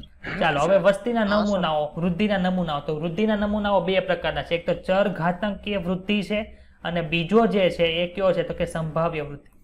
ચાલો, ચર ઘાતાંકીય વૃદ્ધિ એટલે શું થાય? તો કે ચર ઘાતાંકીય વિધેય તમે બહુ ભણવામાં આપણે આવતા નથી, પરંતુ ફિઝિક્સમાં અમુક સૂત્રમાં ઈ વાળા આવે છે, ઈ રેસ ટુ આ એવું બધું આવે. તો આમાં હોય શું ખબર છે? તો કે આમાં ચર ઘાતાંકીય વૃદ્ધિ ક્યારે થાય? તો કે માનો કે એક પેટ્રી ડીશ છે, આની અંદર તમે માધ્યમ નાખે રાખો સંવર્ધન માધ્યમ, તો એની અંદર જે બેક્ટેરિયા છે વૃદ્ધિ પામતા જાય. પણ માનો કે એવું આવી જાય કે તમે માનો કે એક પેટ્રી ડીશની અંદર એકવાર સંવર્ધન માધ્યમ નાખી દીધું, પછી તમે સંવર્ધન માધ્યમ નાખતા નથી, તો શું થાય? તો કે એક એવો ટાઈમ આવશે ત્યારે એની વૃદ્ધિ થતી બંધ થઈ જાય. આ બે વસ્તુ કન્ડિશન તમને ખબર પડી? હા સર. એ માધ્યમ છે એમાં શું થાય? તો કે બેક્ટેરિયા વચ્ચે ખોરાક માટે ક્યારેય પણ બાંધવાનું થશે ને, એટલે કે સ્પર્ધા નહીં થાય. શું કામ સ્પર્ધા નહીં થાય? તો કે એને ખોરાક મળે જ રાખે છે. ત્યારે બી માધ્યમમાં શું થાય? તો એક સમય એવો આવશે જ્યારે બધા બેક્ટેરિયા છે એ ખોરાક માટે લડાઈ ઝઘડો કરે છે. શું કામ? તો કે તમે ખોરાક નાખવાનું બનતા નથી. તો એ માધ્યમની અંદર શું થાય? તો કે એને ખોરાક માટે કોઈ પણ જાતનું બાધિત અવસ્થા નથી, કેમ કે એને ખોરાક કેવો મળે છે? તો કે સતત મળ્યા રાખે છે. તો એવું હોય ત્યારે ચર ઘાતાંકીય વૃદ્ધિ થાય છે, પણ માણસોમાં એવું શક્ય બનતું નથી. ઘણી વખત આપણે ખબર છે ભૂખમરાની કન્ડિશન આવી હોય, યુદ્ધ ને એવું થયું હોય, ત્યારે શું થાય છે? તો કે ત્યારે ખોરાક માટે જે વસ્તુ છે એ પૂરતા સ્ત્રોત મળતા નથી. ત્યારે નોર્મલી રીતે હકીકતની અંદર કઈ વૃદ્ધિ થતી હશે? ચર ઘાતાંકીય કે પછી નીચે લખ્યું છે તે આપણી સંભાવ્ય વૃદ્ધિ. સંભાવ્ય એટલે જેની સંભાવના છે એના આધારથી એને સંભાવ્ય નામ આપ્યું. એટલે મોટા ભાગે આ જ હોય છે. ક્લિયર? ચાલો ઉપર છે આપણે સમજીએ કે બંનેની વચ્ચે ડિફરન્સ શું છે. શું વસ્તી વૃદ્ધિ સમયની સાથે કોઈ વિશિષ્ટ અને ભવિષ્ય ભાગવા યોગ્ય ભાત કે પ્રણાલિકા દર્શાવે છે? આપણે આપણા દેશમાં નિરંકુશ માનવ વસ્તી વૃદ્ધિ અને તેના દ્વારા ઉદ્ભવતી સમસ્યાઓ વિશે ચિંતિત છીએ. તેથી જ તો જો કુદરતમાં જુદી જુદી વસ્તીઓ આ પ્રકારે વર્તે અને વૃદ્ધિ ઉપર થોડો અંકુશ દર્શાવે, તો આપણી જિજ્ઞાસા સ્વાભાવિક છે કે વસ્તી વૃદ્ધિને કેવી રીતે નિયંત્રણમાં રાખી શકાય તેના વિશે કદાચ પ્રકૃતિ પાસેથી એક બે બોધપાઠ શીખી શકીએ છીએ. હવે એમાંથી કંઈ પૂછાય એવું લાગતું નથી, એટલે આપણે નીચે જોઈએ. તો કાંઈ અહીંયા સુધી ડાઉટ હોય તો બોલી જાઓ. ના સર. ના સર.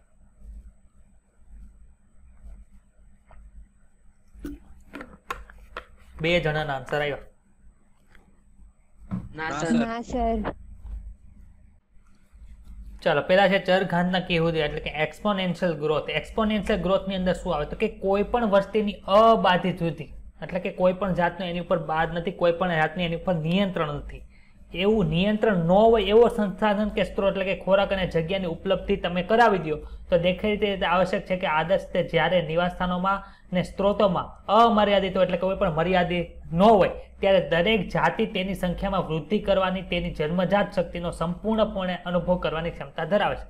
જેવું કે ડાર્વિને જ્યારે પ્રાકૃતિક પસંદગીનો સિદ્ધાંત વિકસતો હતો ત્યારે અવલોકન કર્યું હતું, ત્યારે તેમાં ચર ઘાતાંકીય કે ભૌમિતિક શૈલીમાં વસ્તી વૃદ્ધિ જોવા મળી હતી, કેમ કે એની પાસે પુષ્કળ સ્ત્રોત છે ખોરાકનો અને પુષ્કળ જગ્યા છે એના રહેવા માટે. તો એમાં કોઈ પણ જાતની વસ્તીમાં શું છે? તો કે ઘટાડો જોવા મળશે નહીં, વધતી જ જશે.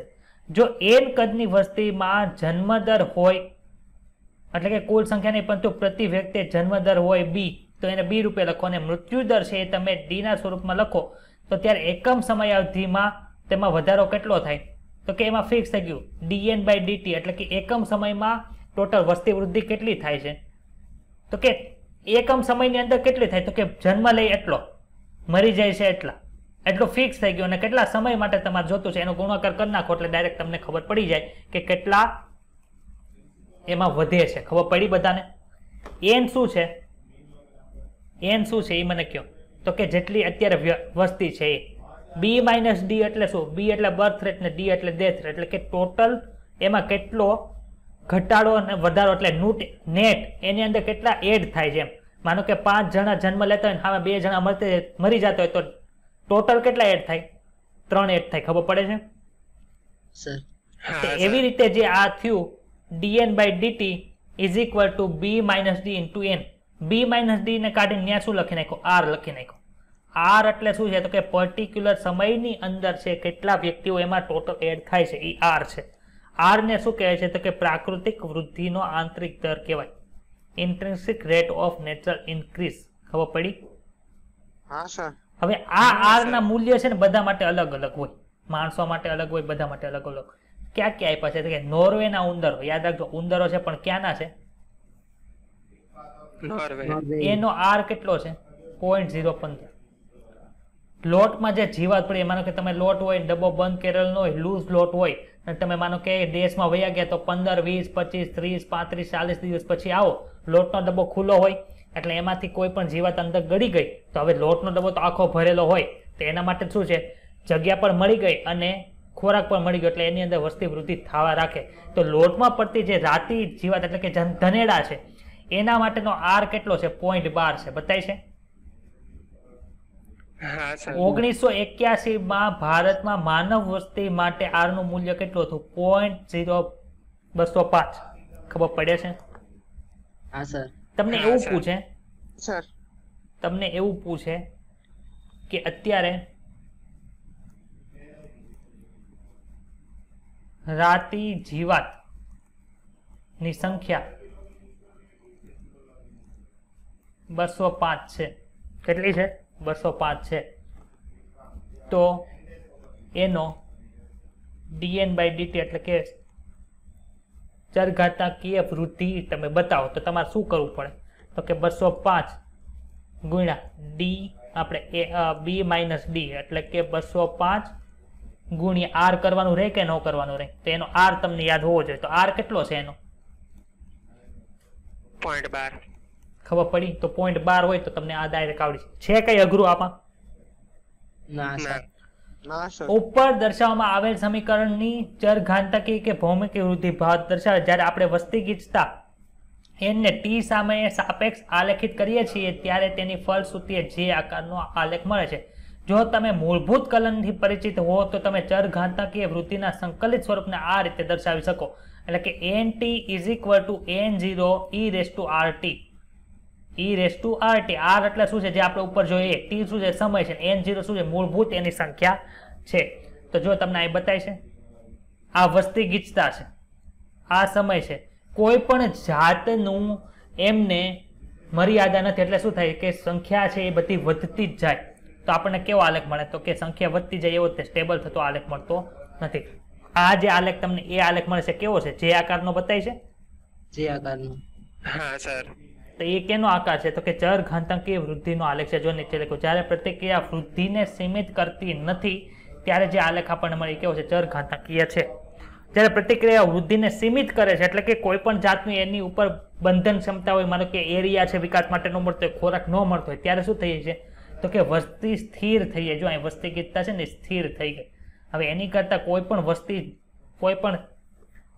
એ વસ્તી અંદર નવો સજીવ એડ થશે તો એની સામે એક સજીવ છે મરી જશે તો જ તે સ્ટેબલ રહેશે. તો આ પ્રકારમાં શું થાય? તો કે જો વસ્તી ગીચતા છે ને તે અમુક સમય પછી સ્થિર થઈ જાય. બતાય છે બધાને?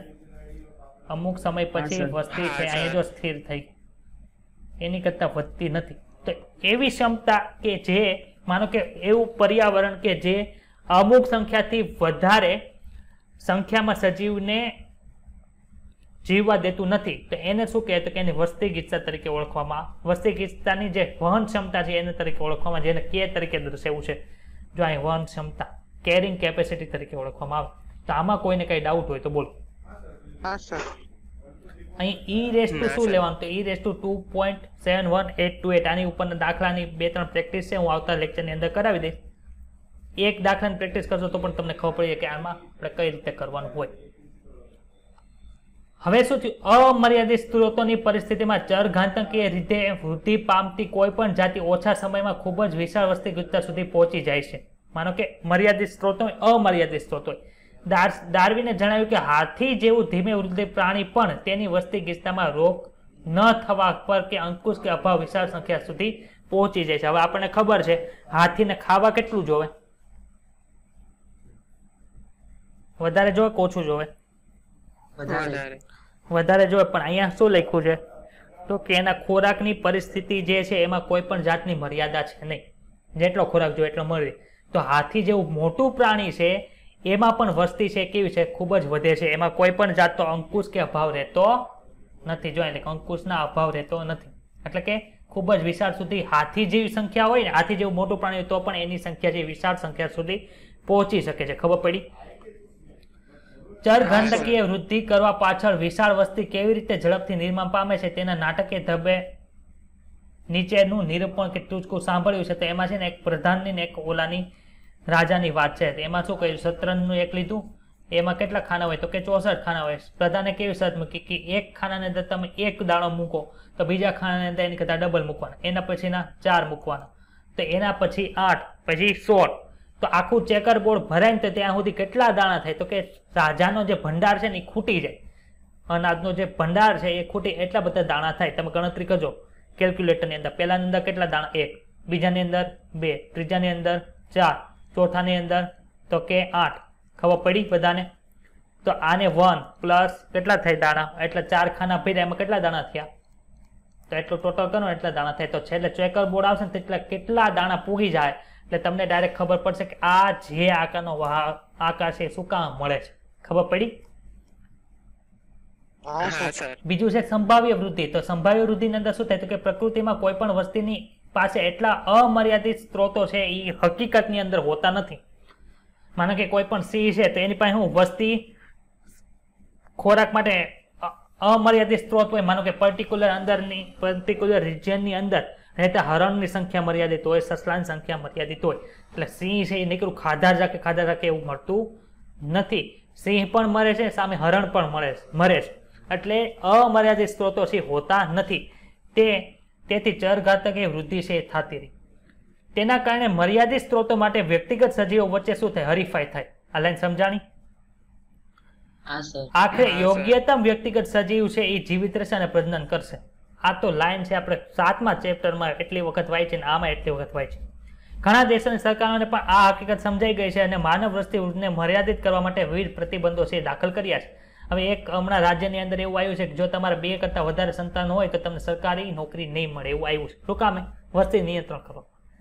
ખબર પડી? પ્રકૃતિમાં આપેલ નિવાસસ્થાનની પાસે મહત્તમ સંભાવ્ય સંખ્યાના પાલન પોષણ માટે પૂરતા સ્ત્રોતો હોય ત્યાંથી આગળ વધારે વૃદ્ધિ સંભવ નથી.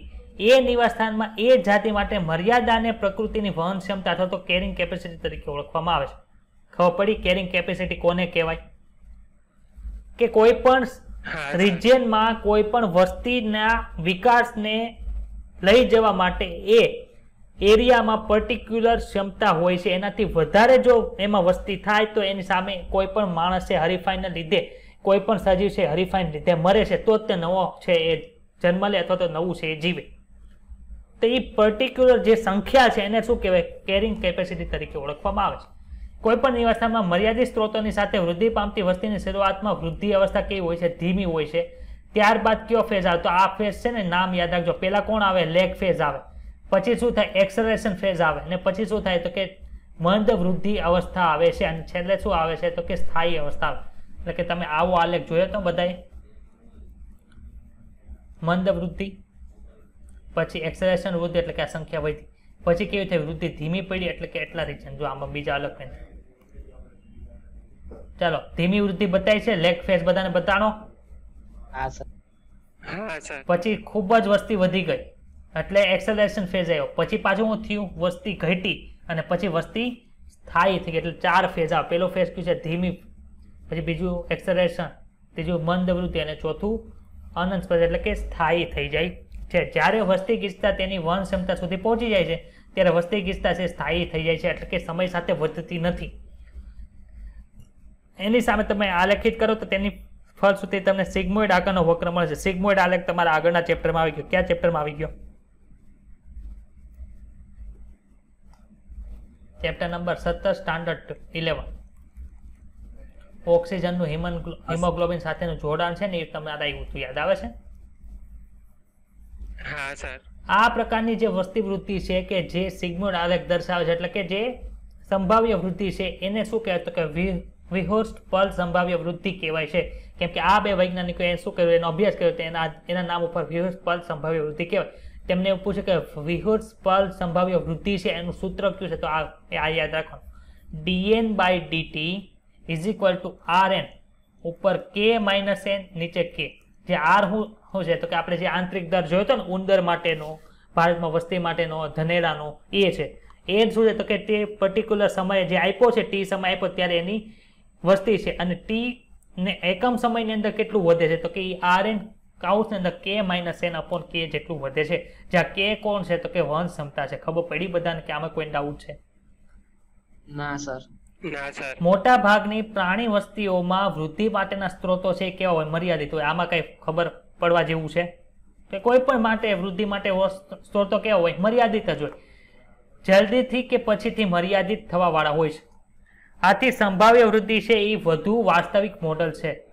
સરકારી વસ્તી ગણતરી પ્રમાણે ભારત માટે પાછલા 100 વર્ષોમાં વસ્તીના આંકડા એકત્રિત કરો, તેને આલેખિત કરો અને કઈ વૃદ્ધિ જોવા મળે તો આપણને ખબર છે કે સિગ્મોઇડ આલેખ જ મળે છે. કોઈ દિવસ વસ્તીનો આપણને જે આપણો જે આકારનો વક્ર છે એ હકીકતની અંદર મળતો, ખાલી જગ્યા પૂરો મળતો નથી, મળતો છે નથી. ચાલો હવે છે જીવંત વૃત્તાંત વિવિધતાઓ. કાંઈ વસ્તુ કરવા નથી, બે જ લાઈન આમાં મુખ્યત્વે યાદ રાખવાની છે. વસ્તી જે નિવાસસ્થાનમાં રહે છે તેમાં પોતાની મહત્તમ પ્રજનન યોગ્યતા હોય એને ડાર્વિન યોગ્યતા મળે છે, અને તેને શું કહેવાય છે કે ઊંચા મૂલ્ય આર ની યોગ્યતા હોય. એટલે કે આર ઊંચું એનો મતલબ શું છે તો કે પ્રજનન દર એનો કેવો છે, વધારે હશે. ખાસ પ્રકારની પસંદગીના દબાણને વર્ષ સજીવો ઉત્તમ કાર્યદક્ષ પ્રાજનન પ્રયુક્તિ તરફ વિકાસ કરે છે. કેટલાક સજીવો તેમના જીવનકાળમાં ફક્ત એક જ વાર પ્રજોક્તિ કરે છે. કોણ કોણ એવું છે તો કે પ્રશાંત મહાસાગરની અંદર જે સાલ્મન માછલી જોવા મળે છે એ, અને વાંસ એટલે કે બાંબુ છે એ બે યાદ રાખજો. સાલ્મન માછલી અને વાંસ છે એ બંને એના જીવનકાળ એટલે કે જન્મેથી મરે ત્યાં સુધીમાં એક જ વખત પ્રજનન કરે છે. જ્યારે અન્ય સજીવો છે પોતાના જીવનકાળ દરમિયાન ઘણીવાર પ્રજનન કરે છે, અને મોટા ભાગના પક્ષીઓ અને સસ્તનો છે એ કેવો હોય છે તો કે મોટા ભાગની અંદર પ્રજનન કરે, મોટા જીવનકાળ દરમિયાન ઘણીવાર પ્રજનન કરે છે. કેટલાક ઘણી સંખ્યામાં અને નાની કદની સંતતિ ઉત્પન્ન કરે છે. એક સાથે ઘણી સંતતિ ઉત્પન્ન કરે, પણ એ સંતતિ કેવી હોય, નાની હોય. એની એક્ઝામ્પલ તો ઓયસ્ટર અને પેલાજિક માછલી યાદ રાખજો. કોણ કોણ છે નીચેનાથી, કોણ છે એ ઓછા કદની અને વધારે સંખ્યાની અંદર સંતતિ ઉત્પન્ન કરે છે? ઓયસ્ટર, પેલાજિક, બાંબુ કે એ અને બી બંને? એ અને બી બંને. ખબર પડી? પક્ષીઓ અને સસ્તનો છે એ કેવા છે તો કે પક્ષીઓ અને સસ્તનો છે એ ઘણી વખત પ્રજનન કરે છે, પરંતુ મોટા ભાગની અંદર એક જ સંતતિ એમાં હોય. ઘણી વખત કરે છે પણ એક જ સંતતિ હોય છે. ખબર પડે છે? જો અહીંથી જ્યારે અન્ય ઓછી સંખ્યામાં અને મોટા કદની છે એ શું કરે છે તો કે સંતતિ ઉત્પન્ન કરે છે. પરિસ્થિતિવિદો એટલે કે જે ઇકોલોજીસ્ટો એ સૂચવે છે કે સજીવોમાં જીવન વૃત્તાંત લક્ષણો એ તેઓ જે નિવાસ સ્થાનમાં રહે છે તેના જૈવિક અને અજૈવિક ઘટકો ઉપર આધાર હોય. હવે કોઈ પણ જગ્યાએ સંખ્યા વધે છે એ કોના ઉપર આધાર તો કે અજૈવિક પરિબળો. અજૈવિક પરિબળો ક્યાં ક્યાં હતા બોલો તો કે ભૂમિ, પછી પ્રકાશ, તાપમાન અને પાણી. રેડી? બીજું છે જૈવિક ઘટકો, તો અને અંદર જે એના સજીવો છે એની અંદર સ્પર્ધા કેવી થાય છે, કેવું એની વચ્ચેનું સંતુલન રહેલું છે એના ઉપર આધાર રાખે છે. આના આધારે જેવા પ્રતિબિંબો એટલે કે સ્પર્ધા હોય અથવા તો એની વચ્ચે એવી ભાગીદારી થતી હોય એને લીધે એમાં કેટલું જીવન એ પસાર કરશે એનો આધાર રહેલો છે. વિવિધ જાતિઓમાં જીવંત વૃત્તાંત છે એ લક્ષણોનો ઉદ્વિકાસ વર્તમાન સમયમાં સંશોધન પણ મહત્વપૂર્ણ ક્ષેત્ર છે અને પરિસ્થિતિઓ દ્વારા સંશોધનમાં હાથ ધરાયેલા છે. તો અહીંયા સુધી કોઈને કઈ ડાઉટ હોય તો બોલ. ના સર. હવે આનો જે લાસ્ટ ટોપિક છે એ આપણે આવી ગયા કે એની અંદર આપણે શું ભણવાનું છે તો કે કોઈ પણ એક જાતિ છે અને બીજી જાતિ સાથે કયા કયા પ્રકારના આંતરક્રિયાઓ કરે છે. માનો કે કોઈ જાતિ એ છે અને જાતિ બી છે, તો બંને વચ્ચે આંતરક્રિયાઓથી બંનેને લાભ થતો હોય તો એને શું કહેવાય છે? તો એને સહકારિતા કહેવાય અથવા તો મ્યુચ્યુઅલિઝમ કહેવાય. ઇંગ્લિશ શબ્દ યાદ રાખવાના કે નહીં રાખવાના? તો એ સર યાદ રાખવાના. ખબર પડી? હા હા સર સર બીજી પ્રક્રિયા કઈ છે? સ્પર્ધા. સ્પર્ધાની અંદર શું થાય તો કે બંને જાતિ એ અને બી ને ગેરલાભ થાય, કેમ કે બંને મરી જવાની શક્યતા રહી. ખબર પડી? ત્રીજું છે પરભક્ષણ. હા સર તો એકને ફાયદો થાય ને એકને, માનો કે કોકનો શિકાર કરે, માનો કે સિંહને હરણનો શિકાર કરે, સિંહને ફાયદો થયો ત્યારે હરણને શું થયું? નુકસાન થયું. ખબર પડી? હા સર આવું જ કેમાં જોવા મળે તો કે પરોપજીવનમાં જોવા. પરોપજીવનની અંદર શું થાય? માનો કે આપણા અંદર કરમિયા રહેતા હોય તો આપણને નુકસાન થાય જ્યારે કરમિયાને ફાયદો થાય. ખબર પડી? હા સર સહભોજિતામાં શું થાય તો કે સહભોજિતામાં એક જાતિને ફાયદો થાય ને બીજી જાતિને કોઈ પણ જાતનું નુકસાન થતું નહીં. માનો કે એક મોટું પરભક્ષી છે, એની ઉપર કોઈ પણ જાતની માછલી તરતી હોય તો શાર્ક કંઈક ખાય, એના આધારે એના ટુકડા છે એ ઉપરની માછલીને મળી જાય. તેમાં શું થાય? શાર્કને કોઈ પણ જાતનો ફાયદો થતો નહીં, પણ ઓલી જે ઉપર જે રહેલું છે એને શું થાય તો કે ફાયદો થાય છે. ખબર પડી? હા સર બીજું છે પ્રતિજીવન. તો પ્રતિજીવનની અંદર શું થાય તો કે જાતિ બી ને કોઈ પણ જાતનો ફાયદો થતો નથી, પણ જે બીજી જાતિ છે એને નુકસાન થાય છે. એનું જે નીચે ઉદાહરણ છે નીચે આપેલું છે. તો આમાં કોઈને કઈ ડાઉટ? આમાંથી એક ક્વેશ્ચન છે એ એમ્સની એક્ઝામ હતી ત્યારે એક તો આમાંથી પૂછાતો જ તે, પણ નીટની એક્ઝામમાંથી આમાંથી એક પ્રશ્ન પૂછવાની સંભાવના છે. એટલે આપણે ધ્યાન રાખવાનું. અહીંયા શું લખ્યું છે? જેને ફાયદો થતો હોય એને શું કહ્યું છે? પ્લસ દર્શાવ્યું છે. હાનિકારક માટે ન્યૂ માઇનસ છે, અને જે ટટર છે એની માટે શું દર્શાવ્યું છે? 0 છે. ક્લિયર આ પેરેગ્રાફ? હા સર આંતરજાતીય આંતરક્રિયાઓ એટલે કે એક જ જાતિ હોય એમાં પ્રક્રિયા થાય અથવા તો બે જાતિઓ વચ્ચે પણ પ્રક્રિયાઓ થતી હોય એ દર્શાવવામાં આવ્યું છે. શું તમે પૃથ્વી પર કોઈ એવા પ્રાકૃતિક નિવાસસ્થાન વિશે વિચારે છે જ્યાં ફક્ત એક જ જાતિનો વસવાટ હોય? એવું તો કોઈ જગ્યાએ નથી. આપણે ખબર છે, માનો કે આપણે જે એરિયામાં રહેતા હોય ત્યાં ખાલી માણસો રહે છે? નહીં સર, ખાલી માણસો નથી રહેતા. ગાય રહે છે, ઉંદેડા રહે છે, બિલાડી રહે છે, ભેંસે રહે છે, ચકલી રહે છે, કાગડા રહે છે, કોયલ રહે છે, વૃક્ષો પણ રહે છે. આવું થાય છે ને. એ કરતા વધારે વસ્તી જોવા તમે મળે. ખાલી માણસ કે ખાલી બિલાડા, ખાલી કૂતરા એવું જોવા મળતું નથી. એવું કોઈ પણ નિવાસસ્થાન છે જ નહીં કે જ્યાં તમને એવી કોઈ પણ પરિસ્થિતિ અકલ્પનીય છે કે ત્યાં કોઈ પણ એક જ જાતિ માટે એક જ હોય. વનસ્પતિ જાતિઓ પણ પોતાનો ખોરાક જાતે બનાવે, પરંતુ તેઓ એકલી જીવી શકતી નથી.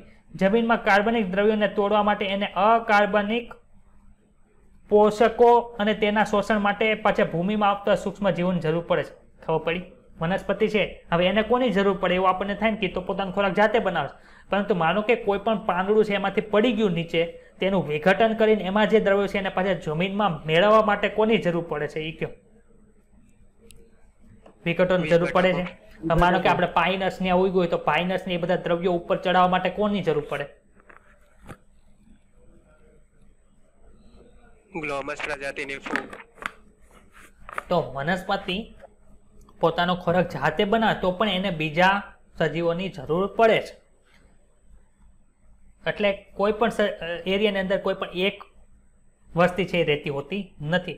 પ્રાણી સભ્ય વગર પણ વનસ્પતિની પરાગનયનની વ્યવસ્થા કોણ કરે? આપણને ખબર છે, અમુક જે કીટ પરાગિત વનસ્પતિ હોય તો એને ફરજિયાત કીટકોની જરૂર પડે છે. આમ સ્પષ્ટ છે કે કુદરતમાં પ્રાણીઓ, વનસ્પતિઓ, સૂક્ષ્મજીવો ન હોય ને અલગ અલગ રહેતા હોય તો કોઈ પણ વસ્તી છે એ ટકી રહેતી નથી. બધાની વચ્ચે છે એ આંતરક્રિયાઓ હોય છે, એટલે કે સહલગ્નતા હોય છે અથવા અનુબદ્ધતાઓ હોય છે. તો આમાં કોઈને કઈ ડાઉટ હોય તો બોલો. ના સર ચાલો, એકબીજા સાથે પારસ્પરિક પ્રક્રિયાઓમાં સહકારિતામાં શું થાય? બંનેને લાભ થાય. આપણે ઉપર જોઈ લીધું છે. આ એટલી વસ્તુ છે એ આપણે ઉપર જોઈ લીધી. કોને કોને લાભ થાય, કોને કોને નુકસાન થાય, કોને લાભ, કોને તટસ્થ છે એ આપણે જોઈ લીધું છે. તો પેલું આપણે ભણવાનું છે પરભક્ષણ એટલે કે પ્રીડક્શન. તો આમાં જે એક્ઝામ્પલ હોય નીચે તમને એવું પૂછે કે નીચેનાથી કયું એક્ઝામ્પલ છે પરભક્ષણનું છે, તો જે ટાઇટલ નીચે જે એક્ઝામ્પલ આવ્યા હોય એ તમારે યાદ રાખવાની જરૂરિયાત છે. પરભક્ષણ છે તો તમને યાદ રહી જશે સામાન્ય રીતે.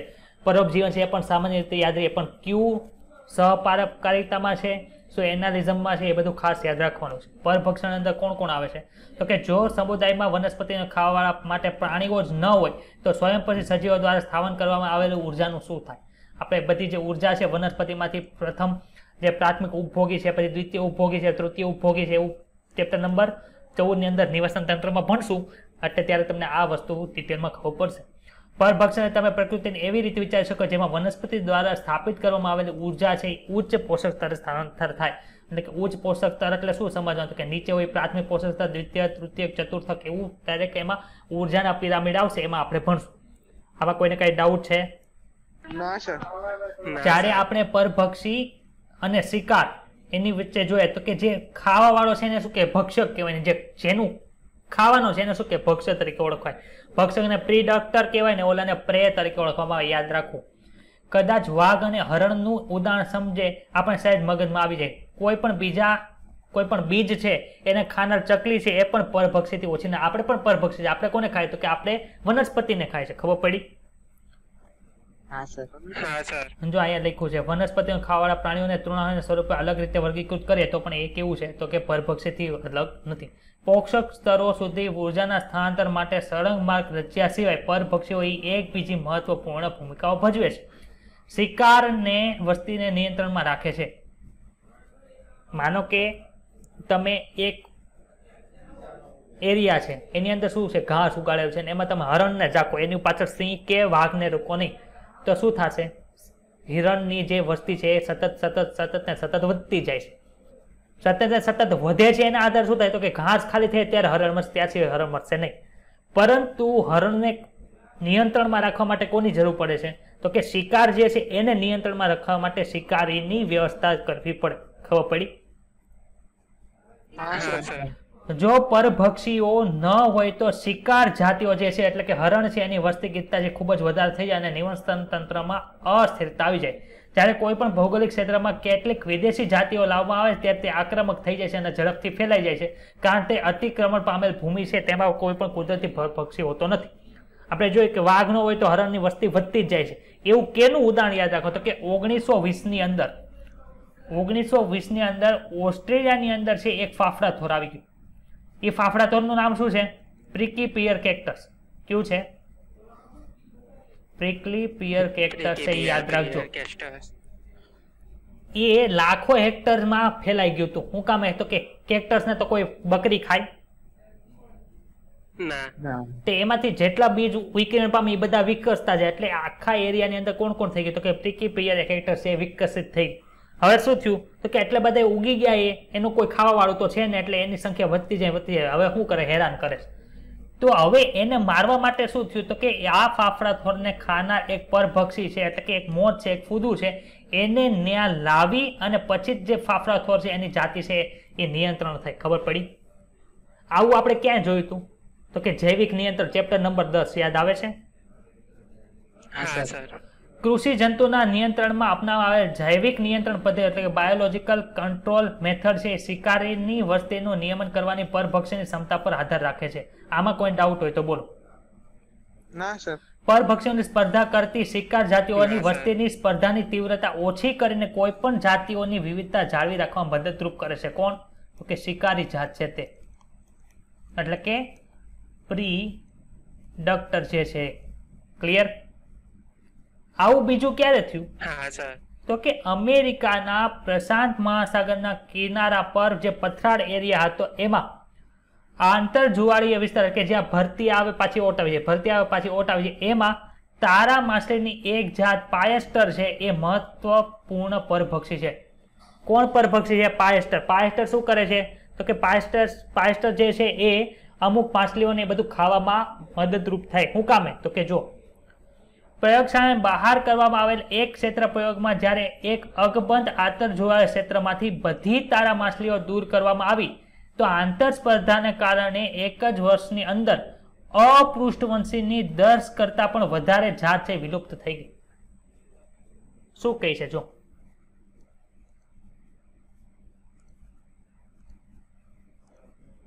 આ શું છે ભાઈ? પાણી છે. આમાં કોણ હતું તો કે આમાં અપૃષ્ઠવંશી રહેતા.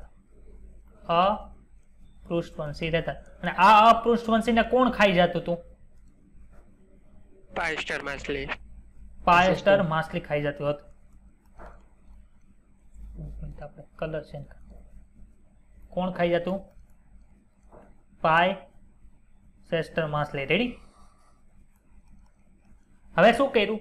તમે પાયસ્ટર માછલીને દૂર કરી દીધી એટલે શું થયું? અપૃષ્ઠવંશી જે હતા એની વચ્ચે જે ખોરાક એ લોકો ખાતા હતા એને લીધે સ્પર્ધા થઈને 10 અપૃષ્ઠવંશી છે એની જાતો કેવી થઈ ગઈ? લુપ્ત થઈ ગઈ. ખબર પડી? જો પાયસ્ટર હતી તો એ શું કરતી તો કે અપૃષ્ઠવંશીને ખાતી હતી એને લીધે અપૃષ્ઠવંશીની જાતિ છે એ કંટ્રોલમાં રહેતી હતી એટલે એને ખોરાક વચ્ચે સ્પર્ધા થતી નહોતી. પરંતુ પાયસેસ્ટર નીકળી ગઈ એટલે અપૃષ્ઠવંશી એની ને એની જાત સાથે સ્પર્ધા કરીને એ નાશ પામી ગઈ. ખબર પડી હવે? હા સર. જો પરભક્ષી ખૂબ જ વધારે કાર્યદક્ષ હોય તો તેના શિકારનું અતિશોષણ પણ કરી નાખે. માનો કે 3 જ હરણ એક ઓલાની અંદર રહ્યા ને એની અંદર છે 4 સિંહ છે, તો શું કરે? હરણ ને બધાને માર નાખે એટલે એ જાતિ આખી વિલુપ્ત થઈ જાય. એટલે કે પરભક્ષી ખૂબ જ કાર્યક્ષમતા વાળો હોય તે શિકારનું અતિશોષણ પર કરે છે. એને લીધે શું થાય? શિકાર વિલુપ્ત થઈ જાય. ત્યારબાદ તેને અનુસારના ખોરાકના અભાવથી પરભક્ષી પણ વિલુપ્ત થઈ જાય.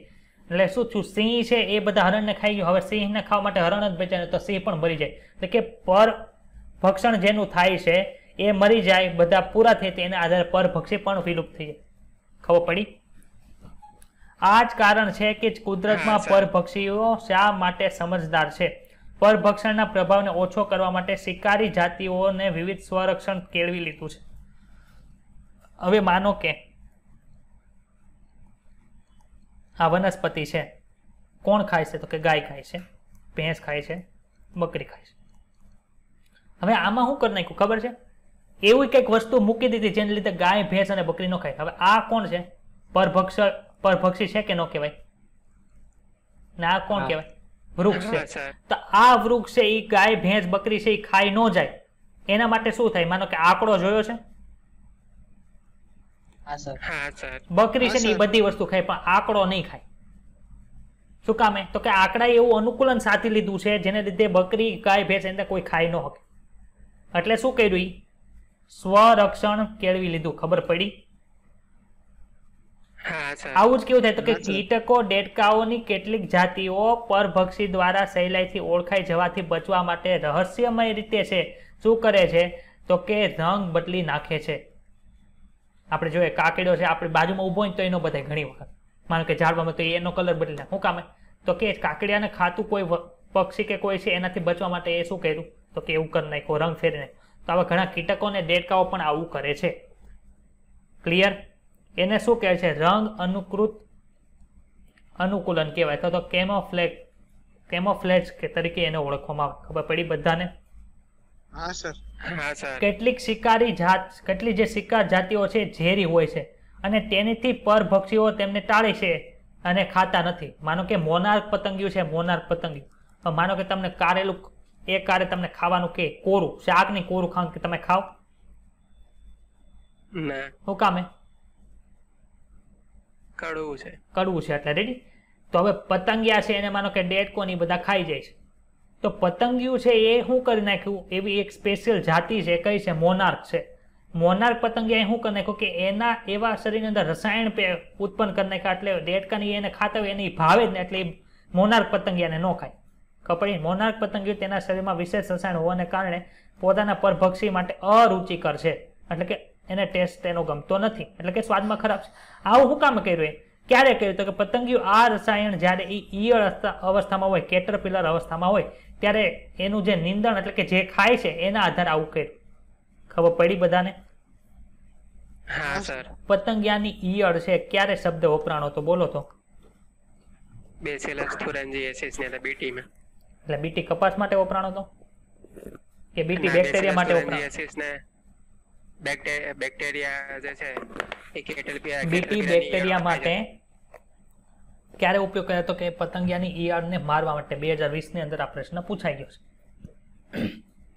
બીજું છે વનસ્પતિઓ પણ તૃણાહારીઓથી બચવા માટે આવું કરે છે. કુલ કીટકોના 25% જેટલા કીટકો છે કેવા છે? વનસ્પતિ ભક્ષી એટલે કે વનસ્પતિ ખાય. તે વનસ્પતિ રસ હોય, વનસ્પતિ અન્ય ભાગો હોય, વનસ્પતિની ગમે એ વસ્તુ ખાઈ નહીં પોતાનું જીવન ગુજારતા હોય. વનસ્પતિઓ માટે આ સમસ્યા ખાસ કરીને ગંભીર છે કારણ કે તેમના પરભક્ષીઓથી દૂર નથી ભાગતું. અમારો કે હરણ છે એની ઉપર સિંહ દોડે તો હરણ ભાગી જાય, પણ વનસ્પતિ ઉપર ઈયળ આક્રમણ કરે તો વનસ્પતિ ભાગી જાય? તો વનસ્પતિ ભાગી નથી શકતી. પ્રાણીઓ પણ એની ઉપર ખાવા જાય તો એ દૂર ભાગી શકતી નથી. આ માટે વનસ્પતિ શું કરે છે? તો કે તૃણાઓ સામે આશ્ચર્યજનક છે બાહ્ય આકારી અથવા તો રાસાયણિક સંરક્ષણ કરે છે. રક્ષણના સામાન્ય રીતે બાહ્ય કે બાવળ છે ને થોર છે. થોર ને કેક્ટસ કીધું હતું. બાવળનું જે વૈજ્ઞાનિક નામ શું છે? એક્સિયા છે, યાદ રાખજો. બાવળમાં શું જોવા મળે આપણને? કાંટા જોવા મળે. થોરની અંદર પણ શું જોવા મળશે? કાંટા જોવા મળશે. એ કેવું કર્યું? તો કે બાહ્ય આકારીય અનુકૂલન સાધી લીધું. ઘણી વનસ્પતિ રસાયણ ઉત્પન્ન કરે છે જે પોતે સ્ટોર પણ કરે છે. ઈ રસાયણ જો તૃણાહારી ખાઈ જાય તો એને શું કરી દે ખબર છે? કાં તો બીમાર પાડી દે, કાં તો એનું પાચનને ઓલું કરશે, કાં તો એના પ્રજનન ક્ષમને ભંગ કરી નાખશે, પ્રજનન ક્ષમતાને ભંગ કરી નાખશે. આવું કરશે એટલે પ્રાણી એને કોઈ દી ખાય નહીં, ખબર પડી? અથવા તો મારી પણ નાખે છે. સર આનું ઉદાહરણ આપો ને. જો આંકડો આવ્યો, આંકડાનું નામ શું છે? પ્રજાતિ કઈ છે? કેલોટ્રોપિસ છે, યાદ રાખજો. હવે એની અંદર જે લિક્વિડ છે એ શું કરે છે? તો કે એનું જે લિક્વિડ છે એ અતિ ઝેરી છે, એ હૃદયને ઉત્તેજિત કરતું ગ્લાયકોસાઇડ બનાવે છે. પોઈઝનસ કાર્ડિયાક ગ્લાયકોસાઇડ છે. એ શું કરે છે? ત્યારે તમે કોઈ પણ પશુ કે બકરી છે એને ખાતા નથી, ખબર પડી? બીજું કયું છે?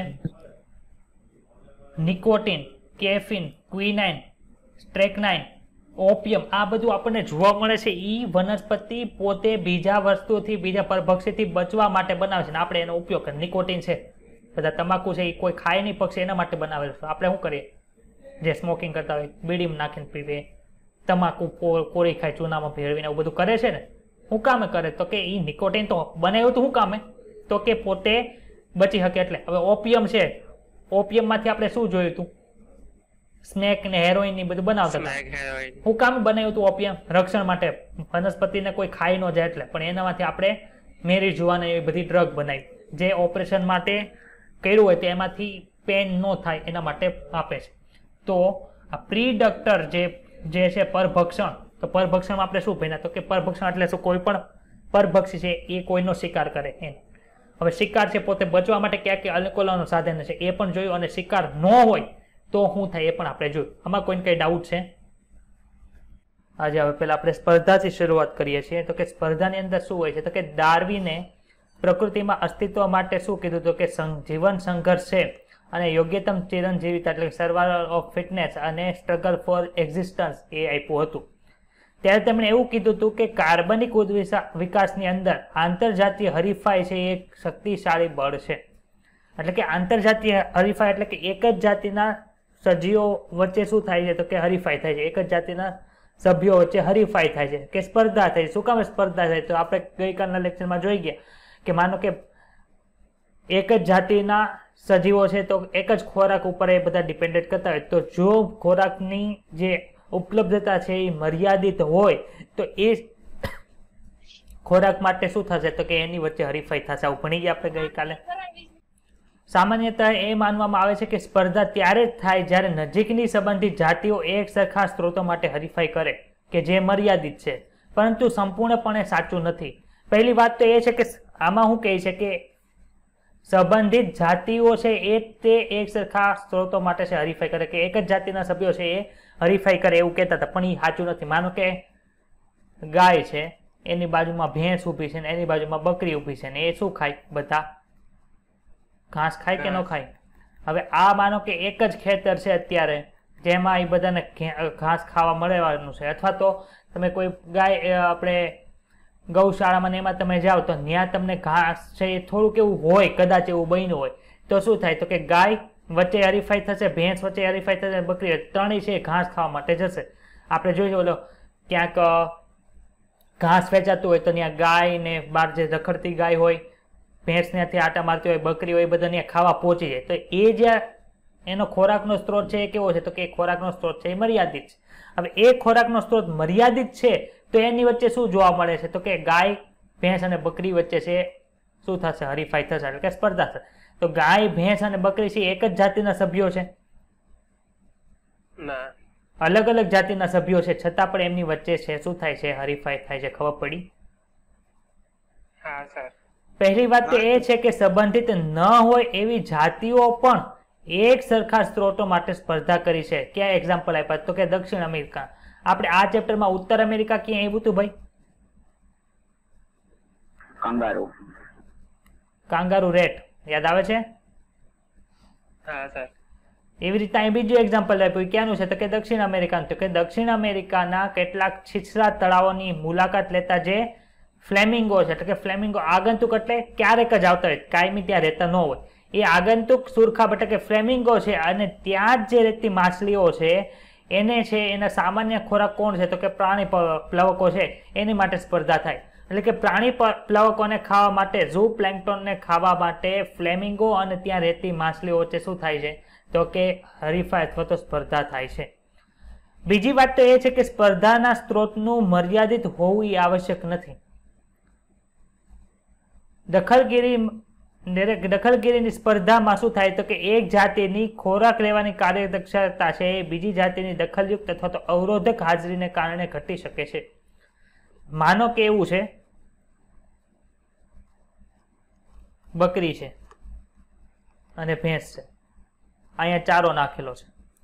તો હવે અહીંયા એવું હોય કે બકરી છે એ ઝડપથી, ચારો તો પૂરતો જ હોય પણ બકરી છે એ ઝડપથી બધો ચારો ખાવા મળે તો ભેંસની કાર્યક્ષમતા ઘટે કે ન ઘટે?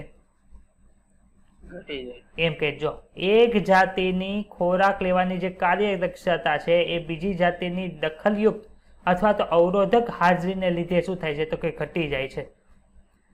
ભલે એ સ્ત્રોતો વિપુલ પ્રમાણમાં ઉપલબ્ધ હોય, પણ બકરી છે ઝડપથી ખાવા મળે તો ભેંસની જે કાર્યદક્ષતા છે ખાવાની શું થાય છે? ઘટી જાય છે. તેથી સ્પર્ધાને એક એવી પ્રક્રિયા રૂપે સારી રીતે વ્યાખ્યાયિત કરી શકાય છે જેમાં એક જાતિની યોગ્યતા છે એ બીજી જાતિની હાજરીમાં નોંધપાત્ર રીતે ઘટી જાય છે. આ ખબર પડી લાઈન? હા સર. સ્પર્ધાને કેવી રીતે વ્યાખ્યાયિત કર્યું? ખોરાક છે એ મર્યાદિત હોય કે ન મર્યાદિત હોય, પણ બીજી જાતિ, અલગ અલગ જાતિઓ વચ્ચે જો સ્પર્ધા થાય તો એક જાતિની કાર્યદક્ષતા છે એને લીધે બીજી જાતિની જે એફિશિયન્સી છે ખોરાક લેવાની કેવી થઈ છે? ઘટી જાય છે. પ્રયોગશાળામાં કરવામાં આવેલા પ્રયોગોમાં તેની સરખામણીનું સરળતાથી નિદર્શન થાય છે. એક વૈજ્ઞાનિક એવા ક્યાં છે? ગોસ નામના વૈજ્ઞાનિક છે, યાદ રાખજો. કોણ છે? ગોસ. એમણે શું કર્યું કે જ્યારે સ્ત્રોતો કેવા હોય? મર્યાદિત હોય, એટલે કે જે એના આહાર લેવાનો જે સ્ત્રોત છે કેવો છે? મર્યાદિત છે, અમર્યાદિત નથી. તો સ્પર્ધાત્મક રીતે ઉત્તમ જાતિઓ છે એ છેવટે બીજી જાતિઓને દૂર કરી દેશે. પરંતુ કુદરતમાં આ પ્રકારના સ્પર્ધાત્મક બહિષ્કાર માટેના પુરાવા હંમેશા નિર્ણાયક હોતા નથી. કેટલાક કિસ્સાઓમાં ઠોસ અને સ્વીકાર્ય પરિસ્થિતિજન્ય સાંયોગિક પુરાવા મળે છે. એટલે શું કહેવા માંગે છે? બકરી છે અને ભેંસ છે એ તો આપણે સામાન્ય રીતે જોઈએ છે. હવે આપણે સિંહનું એનું ઉદાહરણ લઈએ. સિંહ છે અને બીજા શિયાળ છે. તો સિંહ છે એ દર વખતે શિકાર કરીને એ બધું ખાઈ જાય, એને લીધે શું થાય? તો કે એ એરિયામાંથી શિયાળને ખાવા મળતું નથી, એટલે શિયાળને છે એ છોડીને બીજે વયું જવું પડશે. એટલે એ એરિયામાં છે એ શિયાળ રહેતા બંધ થઈ ગયા. ખબર પડી? એટલે શું કહે છે કે ઉત્તમ જાતિઓ જે ખોરાક લેવા માટે સક્ષમ ફૂલ હોય તે બીજી જાતિઓને દૂર કરી દેશે. ખબર પડી? હા સર. પણ આમાં શું કહે છે કે સ્પર્ધાત્મક બહિષ્કાર માટેના પુરાવા છે હંમેશા નિર્ણાયક હોતા નથી. દર વખતે આવું હોતું નથી. ક્યાંક ને ક્યાંક બીજી રીતે છે ખોરાક મળે અથવા તો એવું કંઈ ગોતી લે છે, એને લીધે આવા પુરાવા છે બહુ આપણને મળતા નથી. ગેલોપેગોસ ટાપુ આવ્યો. ગેલોપેગોસ જે છે એમાં બરફના ટાપુમાં છે એબિંગડન કાચબો હતો અને ત્યાં બકરીઓ લાવ્યા બાદ એક જ દાયકાની અંદર વિલુપ્ત થઈ ગયું. એટલે કે કોણ હતું? આ છે બરફનો ટાપુ. આ ટાપુની અંદર કોણ રહેતું હતું? તો કે આ ટાપુની અંદર છે તે ગેલોપેગોસ ટાપુ. નામ શું છે ભાઈ? બોલો તો. ગેલાપેગોસ ટાપુ. એની અંદર કોણ રહેતું હતું? કે કાચબો રહેતો હતો. કાચબાનું નામ શું છે? તો કે એબિંગડન કાચબો, એટલે કે ટોર્ટોઇસ છે, યાદ રાખજો. હવે આ કાચબો શું કરે? તો કે આપણને ખબર છે કાચબાની ખાવાની સ્પીડ કેવી હોય? ધીમી ધીમી હોય. હવે અહીંથી કોક્શન કોણ મૂકી ગયું? અહીંયા બકરી મૂકી ગયું. કોણ મૂકી ગયું? બકરી. તો આપણને ખબર છે બકરી છે એ બધું સ્પીડમાં ખાવા મળે કે ન ખાવા મળે? એને લીધે શું થાય? તો કાચબો છે એ એક દાયકાની અંદર છે એબિંગડન કાચબો છે એ ગેલોપેગોસ ટાપુ ઉપરથી વિલુપ્ત થઈ ગયા. ખબર પડી? દેખીતી રીતે બકરીઓની જે મહત્તમ ચરણ ક્ષમતા છે એટલે કે ગ્રેટર બ્રાઉઝિંગ એફિશિયન્સીને લીધે આવું થયું. પ્રકૃતિમાં સ્પર્ધા થવાનો બીજો પુરાવો કયો છે? તો કે સ્પર્ધાત્મક મુક્તિ છે. એટલે કે હરીફાઈ રૂપે ઉત્તમ જાતિના હાજરીના કારણે જે જાતિનું વિતરણ નાના ભૌગોલિક વિસ્તાર પૂરતું પ્રતિબંધિત થઈ ગયું છે તે સ્પર્ધા જાતિને પ્રયોગાત્મક રીતે દૂર કરી દેવાથી તેનો વિતરણ અથવા તો વિસ્તાર છે એ નાટકીય રીતે ફેલાઈ જાય છે. કઈ રીતે કહી છે? તો કે કનેલના નાવણીયમય જે ક્ષેત્ર પ્રયોગો છે એમાં દર્શાવ્યું કે સ્કોટલેન્ડ છે. સ્કોટલેન્ડ ક્યાં આવ્યો છે? તો ક્યાં આવ્યું નહીં. ત્યાં શું જોવા મળતું કે સ્કોટલેન્ડનો જે સમુદ્ર એરિયા છે એટલે કે પથરાળ સમુદ્ર તટ છે એમાં બે બાર્નેકલ રહેતા હતા. બાર્નેકલ એક પ્રકારનું પ્રાણી છે. મોટા અને પ્રતિસ્પર્ધી રૂપે ઉત્તમ બાર્નેકલ છે એ ઉત્તમ બાર્નેકલનું નામ શું છે તો કે બેલેનસ છે ની આંતરજુવાળીય ક્ષેત્રમાં પ્રભાવિતા છે તેને લીધે જે નાના બાર્નેકલ છે એનું નામ શું છે તો કે ચેથેમેલસ છે એને તે ક્ષેત્રમાંથી ખસેડી દીધા. એટલે કેવા શું માંગે છે ભાઈ? આવું છે સ્કોટલેન્ડનો દરિયો. દરિયા પાસે શું હોય? પથરાળ સમુદ્ર તટ છે. આ સમુદ્ર તટ છે, પથરાળ સમુદ્ર તટ છે. અહીંયા કોણ રહે છે તો કે અહીંયા બાર્નેકલ રહે. કોણ રહે ભાઈ? બાર્નેકલ્સ. બાર્નેકલની કેટલી જાતિ છે તો કે 2 જાતિ છે. કઈ જાતિ છે? એક તો પ્રભાવી છે. પ્રભાવી જાતિનું નામ શું છે તો કે મોટા છે ઈ, અને એનું નામ શું છે બોલો તો? બેલેનસ. બીજા કયા બાર્નેકલ છે તો કે નાના કદના છે. નાના કદના. એનું નામ શું છે? ચેથેમલસ. હવે શું કર્યું? આ પ્રભાવી છે બેલેનસ, એને લીધે શું થયું? ચેથેમલસ ને ત્યાંથી ભાગી જવું પડ્યું. ખબર પડી? સિંહ શિકાર કરીને બેઠા હોય, સિંહ ને સિંહણ, તો ત્યાં શિયાળી આવી શકે? ન આવી શકે. એને ખાલી કરીને વયું જવું પડે, નકર એને ખાઈ જાય. એટલે એવી રીતે શું કહે છે તો કે માંસ તે ક્ષેત્રમાંથી શું થાય છે? ખસેડી દેવામાં આવે છે. આવું કોઈએ કર્યું હતું તો કે કનેલના જે પ્રયોગો હતા ક્યાં તો કે લાવણીમય ક્ષેત્ર પ્રયોગોની અંદર. એમાં કોનું ઉદાહરણ છે તો કે બાર્નેકલનું. બાર્નેકલમાં શું થાય તો કે પ્રભાવી બાર્નેકલ છે એ બીજા નાના બાર્નેકલને ખસેડી મૂકે છે. નાના બાર્નેકલનું નામ શું હતું? ચેથેમલસ. મોટાનું શું નામ છે? બેલેનસ. ક્લિયર? સામાન્ય રીતે માંસાહારીઓ કરતા તૃણાહારીઓ અને વનસ્પતિઓ હરીફાઈ દ્વારા વધુ પ્રતિકૂળ રીતે અસરકારક જણાવાય છે. આપણે વનસ્પતિની અંદર ખબર છે નિંદણ છે, એને લીધે શું થાય છે તો કે જે આપણા અગત્યનું જે આપણે પ્લાન્ટ છે એ રોપ્યું છે એને છે પોષણમાં એ ભાગ પડાવે છે. એટલે જ આપણે નિંદણ છે ચોમાસા પછી દૂર કરીએ છીએ. યાદ આવે છે આવું બધું? જેને ખેતર હશે એને ખબર હશે. એટલે માંસાહારીઓ કરતા તૃણાહારીઓ અને વનસ્પતિઓની જે હરીફાઈ દ્વારા વધી પ્રતિકૂળ અસર એમને મળે છે. પાછો એક ગોસ નામના વૈજ્ઞાનિકનો પ્રયોગ આવ્યો. કયો પ્રયોગ આવ્યો તો કે ગોસનો સ્પર્ધા નિષેધનો નિયમ, એટલે ગોસ કોમ્પિટિટિવ એક્સક્લુઝન પ્રિન્સિપલ છે. એમાં શું કહે છે એ પ્રમાણે કેવા શું માંગે છે તો કે એક જ પ્રકારના સ્ત્રોતો માટે સ્પર્ધા કરવા વાળી 2 નજીકની સંબંધિત જાતિઓ અનંતકાળ સુધી સાથે રહી શકતી નથી અથવા તો અસ્તિત્વ ધરાવતી નથી. આમાં કઈ સમજવા જેવું છે? ના સર. ગાય ઘાસ ખાય, બકરી ઘાસ ખાય. હવે સ્ત્રોત મર્યાદિત હોય તો ગાય અને બકરી જે એક જ પોષણ મેળવે છે, એક જ વસ્તુમાંથી પોષણ મેળવે તો એ અનંતકાળ સુધી હારે રહી શકે? જો મર્યાદિત હોય તો ના રહી શકે. કાં તો ગાય ઘાસ ખાશે કાં તો બકરી ઘાસ ખાશે, એને લીધે એક છે એ વિલુપ્ત થશે. અંતે સ્પર્ધા રૂપે નિમ્ન જાતિને વિલુપ્ત કરી દેવામાં આવશે. સમજાણું? ને આવું ક્યારે સાચું છે? જ્યારે સ્ત્રોતો કેવા હોય? મર્યાદિત હોય. ઇમેજિન થાય છે બધાને? સ્પર્ધા વિશેનો વધુ વર્તમાન અભ્યાસ એ આવી કુલ સર્વમાન્યતાની સહાય કરતો નથી. ત્યારે તેઓ પ્રકૃતિમાં આંતરજાતીય સ્પર્ધાના એટલે આંતરજાતીય સ્પર્ધા થવાના નિયમને નકારતા નથી, પણ તેઓ એ તરફ ધ્યાન ખેંચે છે કે સ્પર્ધાનો સામનો કરવા વાળી જાતિઓ આવી ક્રિયાવિધિ વિકસિત કરી શકે છે જો નિષેધ સિવાય સહઅસ્તિત્વને પ્રોત્સાહન આપે તો. માનો કે એવું કંઈ થાય કે ગાય અને બકરી છે એની પોષણ પદ્ધતિમાં કંઈ ફેરફાર કરી નાખે તો શું થાય છે તો કે તો એની વચ્ચે છે એમાં સહઅસ્તિત્વ ટકાવી શકે.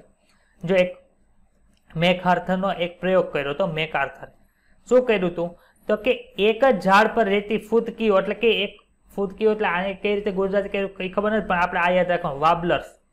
શું યાદ રાખવાનું છે? વાબલર્સ. વાબલર્સ છે શું ભાઈ? ચાલો આપણે વાબલર્સ જોઈએ. ચાલો આ બતાય છે બધાને ગ્રીન કલર જેવું પક્ષી. આ શું છે? આ વાબલર છે. શું છે? હવે આ શું કરે? માનો કે જેટલી વાબલર છે એ એક જ જગ્યાએ રહેતી હશે તો શું થશે તો કે એમાં પોષણ વચ્ચે કંઈક ને કંઈક માથાકૂટ થશે, એને લીધે સ્પર્ધા થશે. પણ દરેક વાબલર છે એમાં શું થયું તો કે વાબલરની જે અલગ અલગ જાતિઓ હતી એમની વચ્ચે પોષણ લઈને કંઈક કંઈક એમને વિકાસ પામ્યો, એવો ઉદ્વિકાસ પામ્યો. એને લીધે બધાની પોષણ પદ્ધતિ થોડીક થોડીક ચેન્જ થઈ ગઈ. એને લીધે શું છે? વાબલર એક જ જાતિની અંદરની અલગ અલગ જાત છે કે નહીં, તો પણ એ સહઅસ્તિત્વ ટકાવી શકે છે. આપણે ઉપર શું જોયું તો કે એક જ પોષણ પદ્ધતિ માટે રહેતા હોય ને મર્યાદિત હોય તો લાંબા ગાળા સુધી જીવિત રહી શકતા નથી. પરંતુ એમાં કોઈ પણ જાતનો એવો ઉદ્વિકાસ થાય એને લીધે શું થાય છે તો કે સહ અસ્તિત્વ ટકાવી શકે છે. ખબર પડી? હા સર. હા સર. જો અહીં લખ્યું છે. જો બે જાતિઓ એક જ સ્ત્રોત માટે સ્પર્ધા કરે તો તેઓ ખોરાક માટે અલગ અલગ સમય અથવા તો અલગ ચારણ કૌશલ્યો એમને પસંદ કરી અને સ્પર્ધાથી બચી શકે. મેં એક અર્થે દર્શાવ્યું કે એક જ ઝાડ પર રહેતા જે વાબલર છે એની 5 નજીકની સંબંધિત જાતિઓ છે એ સ્પર્ધાથી બચવા માટે સફળ રહી. શું કામ? તો કે વૃક્ષ પર કીટકોનો શિકાર શોધવાની અને તેમની જે ચરણ એટલે કે જે ખાવાની જે બધી પ્રવૃત્તિ છે એમાં શું થયું? ભિન્નતા હોય. ભિન્નતા હોય એટલે અલગ અલગ વસ્તુ ગોતીને ખાઈ શકે છે. ક્લિયર બધાને? આમાં કોઈને કઈ ડાઉટ હોય તો બોલો. સ્પર્ધાની અંદર ડાઉટ હોય તો બોલો. ના સર. ચાલો, એના પછીનું શું છે? પરોપજીવન છે. તો પરોપજીવનની અંદર આપણે ભણી જોઈએ છે કે પરોપજીવન તો આપણે ઘણી જગ્યાએ નામ સાંભળ્યું. પરોપજીવ ફૂગની અંદર આવ્યું હતું. પછી અમુક યુક્લિનોઇડ છે એ કેવું હતું તો કે સ્વયંપોષી હતું. પછી ઈ પ્રકાશની ગેરહાજરીમાં પરપોષી તરીકે જીવન જીવતું હતું. પ્લાઝ્મોડિયમ એ પરોપજીવન તરીકે આવ્યું હતું. યાદ આવે છે આવું બધું? હા સર. તો પરોપજીવનની અંદર આપણને જોવા શું મળે? તો આપણને ખબર છે અમુક પરોપજીવી ક્યાં હોય? આપણા શરીરની અંદર હોય. અમુક પરોપજીવી ક્યાં હોય? તો કે અમુક પરોપજીવી બહાર હોય. તો એના આધાર ઉપર આપણે આમ વર્ગીકરણ કરી શકીએ કે બાહ્ય પરોપજીવી અને અંતઃ પરોપજીવી. બાહ્ય પરોપજીવી કોને કહે? બોલો તો. જે યજમાન શરીરની બહાર રહીને બહાર રહેતા હોય એને બાહ્ય પરોપજીવી કહે. યજમાન શરીરની અંદર રહેતા હોય તો અંતઃ પરોપજીવી કહે. અંતઃ પરોપજીવીનું ઉદાહરણ આપો તો મને, કોઈને યાદ હોય તો. સર કરમિયું. ના, કરમિયા આપણા આંતરડાની અંદર રહે. બીજા કોઈને? હા, પટ્ટીકૃમિ, યકૃતકૃમિ. ચાલો આપણે આમાં જ જોઈએ. એટલે કે બાહ્ય પરોપજીવી એટલે શું? ટૂંકમાં શરીરની બહાર રહેતા હોય. અંતઃ પરોપજીવી એટલે આપણે શરીરની અંદર રહે. એટલે આપણે માનીએ છીએ કે જીવનનો પરોપજીવી પ્રકાર એ રહેવાની અને ખાવાની બિન ખર્ચાળ વ્યવસ્થાની ખાતરી આપે છે. એટલે એને પોતાને કઈ ખર્ચો કરવાનો નહીં. કરે કોણ? જેની અંદર રહે છે એ યજમાન બધો ખર્ચો કરે. તે આશ્ચર્યની વાત નથી કે પરોપજીવન એ વનસ્પતિઓથી લઈને ઉચ્ચ કક્ષાના પૃષ્ઠવંશીઓ સુધી આટલા ઘણા વર્ગીકરણ સમૂહમાં વિકસિત થયું છે. એટલે કે બધે જ જોવા મળે છે. ઘણા પરોપજીવીઓ એ વિશિષ્ટ યજમાનની જાતિઓ પ્રમાણે વિકસિત થયા છે. એટલે કે એ પરોપજીવી છે એ યજમાનની અંદર જ રહે કે બીજે કઈ રહી શકે નહીં એમ. આ પ્રકારે યજમાન અને પરોપજીવી બંને સાથે જ વિકસિત થાય છે. એટલે કે જો યજમાન અને એ પરોપજીવીનો અસ્વીકાર કરવા કે પ્રતિકાર કરવા માટેની ખાસ ક્રિયાવિધિ વિકસિત કરે તો એક જ યજમાન જાતિની સાથે સફળ થવા માટે પરોપજીવીએ તેની ક્રિયાવિધિને નિષ્ફળ અથવા તો બિનઅસર કરવા માટે ક્રિયાવિધિ વિકસિત કરવી પડે. માનો કે કરમિયા આપણે હોય છે એટલે એને લીધે શું થાય તો કે કરમિયા મારવા માટે આલ્બિડાઝોન નામની એક દવા છે આપવામાં આવે છે. અઠવાડિયામાં એકવાર છે એ ખાવાની હોય. લગભગ મહિના દિવસો એટલે 4 ગોળી હોય. અઠવાડિયામાં એકવાર એ આલ્બિડાઝોન ખાવાની હોય. એના લીધે શું થાય? કરમિયા મરી જાય અંદર. હવે એ કરમિયા એકવાર મર્યા એટલે પાછા આપણા અંદર આવવાના નથી. એટલે શું થાય છે તો કે એવી કાયમી રીત જો યજમાન છે એ પોતાના શરીરની અંદર વિકસાવી લે એના આધારે શું થશે તો કે જે પરોપજીવી છે એને તો એવી ખાસ ક્રિયાવિધિ વિકસાવવી પડે કે જે આપણા યજમાનની અંદર રહી શકે અથવા તો એ શું થાય? લુપ્ત થઈ. ખબર પડી?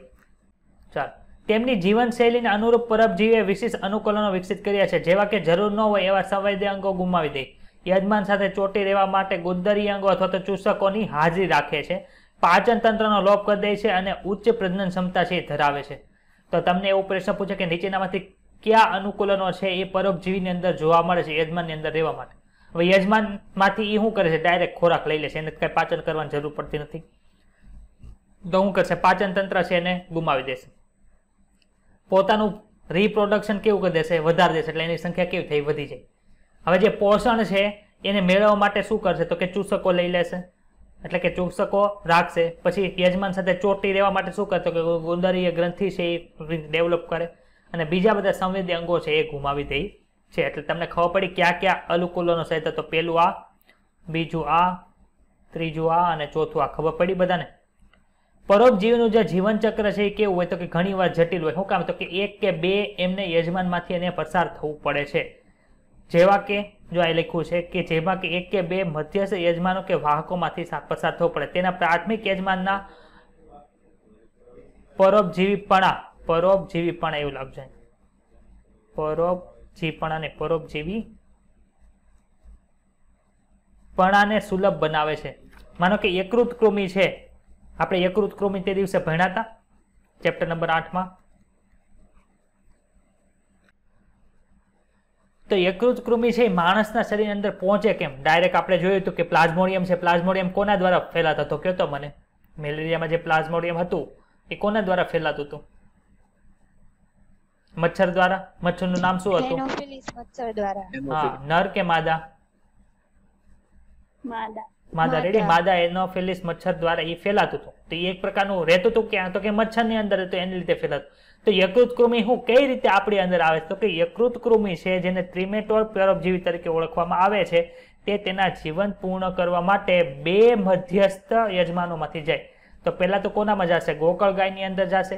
એ ગોકળ ગાયને માછલી ખાઈ ગયો એટલે માછલીની અંદર જઈને જે માછલી ખાતા હોય એ જો એમાં ત્રિમેટોડ હશે તો એ ડાયરેક્ટ કોને ચેપ કરશે? તો એ યકૃતને ચેપ કરશે. ખબર પડી?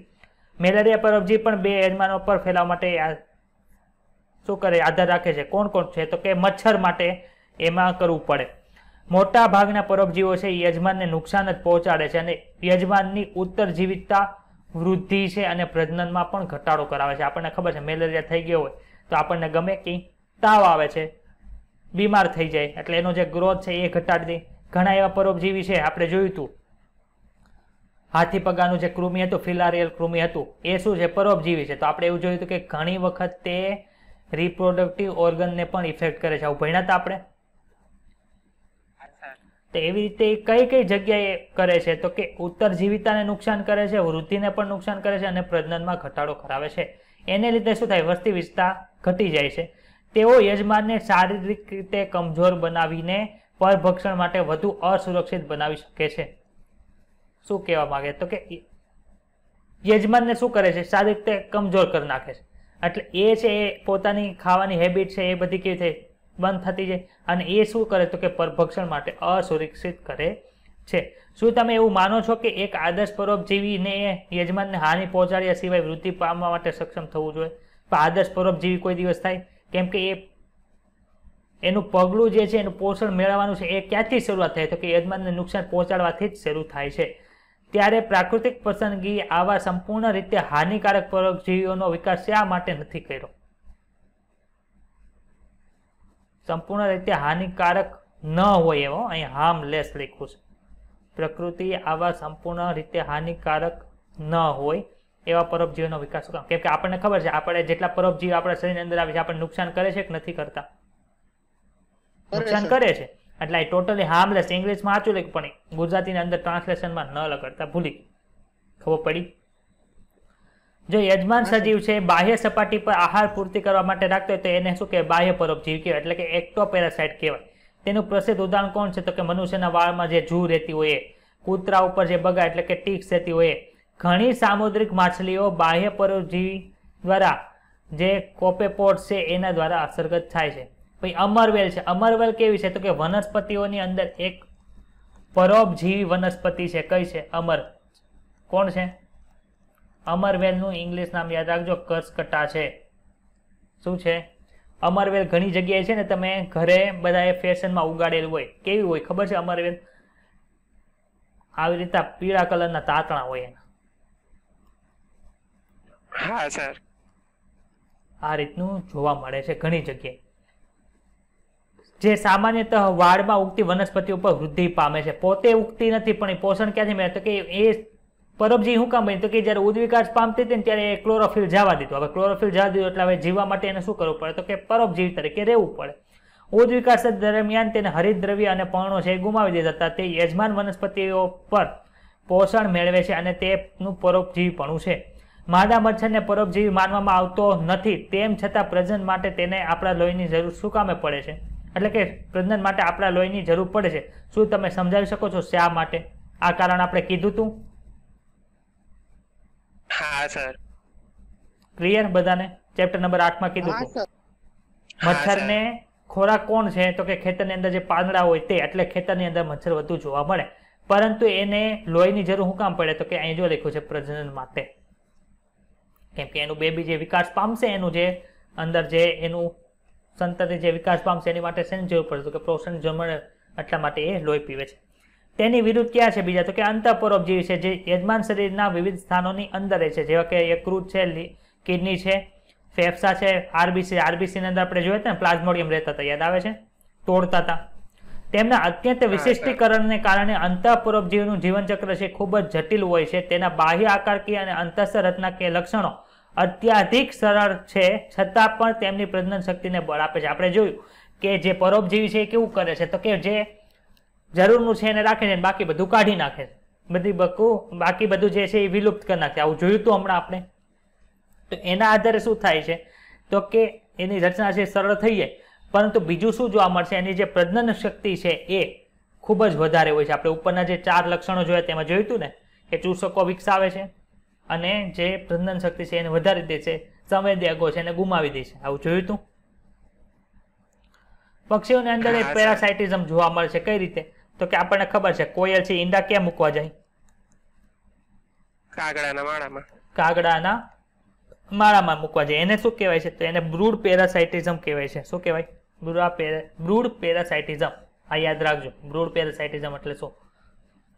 એ પરોપજીવીનું રસપ્રદ ઉદાહરણ છે, જેમાં પરોપજીવી પક્ષી છે પોતાના ઈંડા છે તેના યજમાનના માળામાં મૂકે છે અને યજમાનને ઈંડા સેવા આપી દે છે. ઉદ વિકાસ પ્રક્રિયા દરમિયાન પરોપજીવીના ઈંડા કદ અને રંગમાં યજમાનના ઈંડાની સાથે મળતા આવે છે, એટલે કે કાગડાના ઈંડા સાથે મળતા આવે છે. એટલે કોયલ છે એ ત્યાં મૂકે એટલે કાગડાને તો શું થાય કે આ તો મારા જ ઈંડા છે, એટલે એ સેવા પર જ્યારે બચ્ચું નીકળે ત્યારે ખબર પડે કે આ તો કોયલ છે, ખબર પડી. તેથી યજમાનની ઈંડાની સાથે જ વિકસિત થઈ જાય છે. તો યજમાન પક્ષી દ્વારા વિજાતી ઈંડાને શોધી કાઢવાની જે તથા માળામાંથી તેમને નીકળી જવા માટેની તક ઓછી થઈ. એટલે કે યજમાન છે એને ખબર પડે કે આ બીજાના ઈંડા છે તો એને મોકલે ને, તો એને કાઢી મૂકે ને, પણ એને ખબર પડતી નથી. માનો કે ઉદ વિકાસ થયો એને લીધે કાગડાના ઈંડામાં કોઈ પણ જાતનો ફેરફાર થઈ ગયો, તેની સાથે સાથે શું જોવા મળે? તો કે એની સાથે સાથે કોયલના ઈંડાની અંદર એવો ફેરફાર થતો જોવા મળે છે ઉદ વિકાસ દ્વારા. શું કામે? જો કાગડાના ઈંડાની અંદર ઉદ વિકાસ થઈને એના આકારની કે એની અંદર ચેન્જ થઈ જાય ને કોયલના ઈંડાની અંદર કોઈ પણ જાતનો ચેન્જ ન થાય, તો ડાયરેક્ટ કાગડાને ખબર પડી જાય કે આ મારું ઈંડું નથી, એટલે એ તોડી નાખશે અથવા તો માળામાંથી ફેંકી દેશે. પરંતુ એવું જોવા મળ્યું છે, ઉદ વિકાસકારો છે બધા છે, જે ઇકોલોજીસ્ટ છે એને એવું જોવા મળ્યું, ઇવોલ્યુશનિસ્ટ છે એને એવું જોવા મળ્યું છે કે જ્યારે પણ કોઈ કાગડાના ઈંડાની અંદર વિકાસ થાય ત્યારે ઉદ વિકાસ થાય ત્યારે કોયલના ઈંડાની અંદર પણ ઉદ વિકાસ જોવા મળે છે.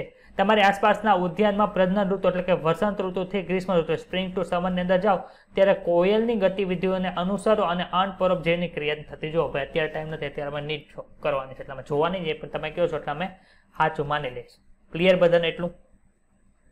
હા સર. ચાલો પછી શું છે? તો કે સહભોજિતા છે. સહભોજિતાની અંદર શું આવે?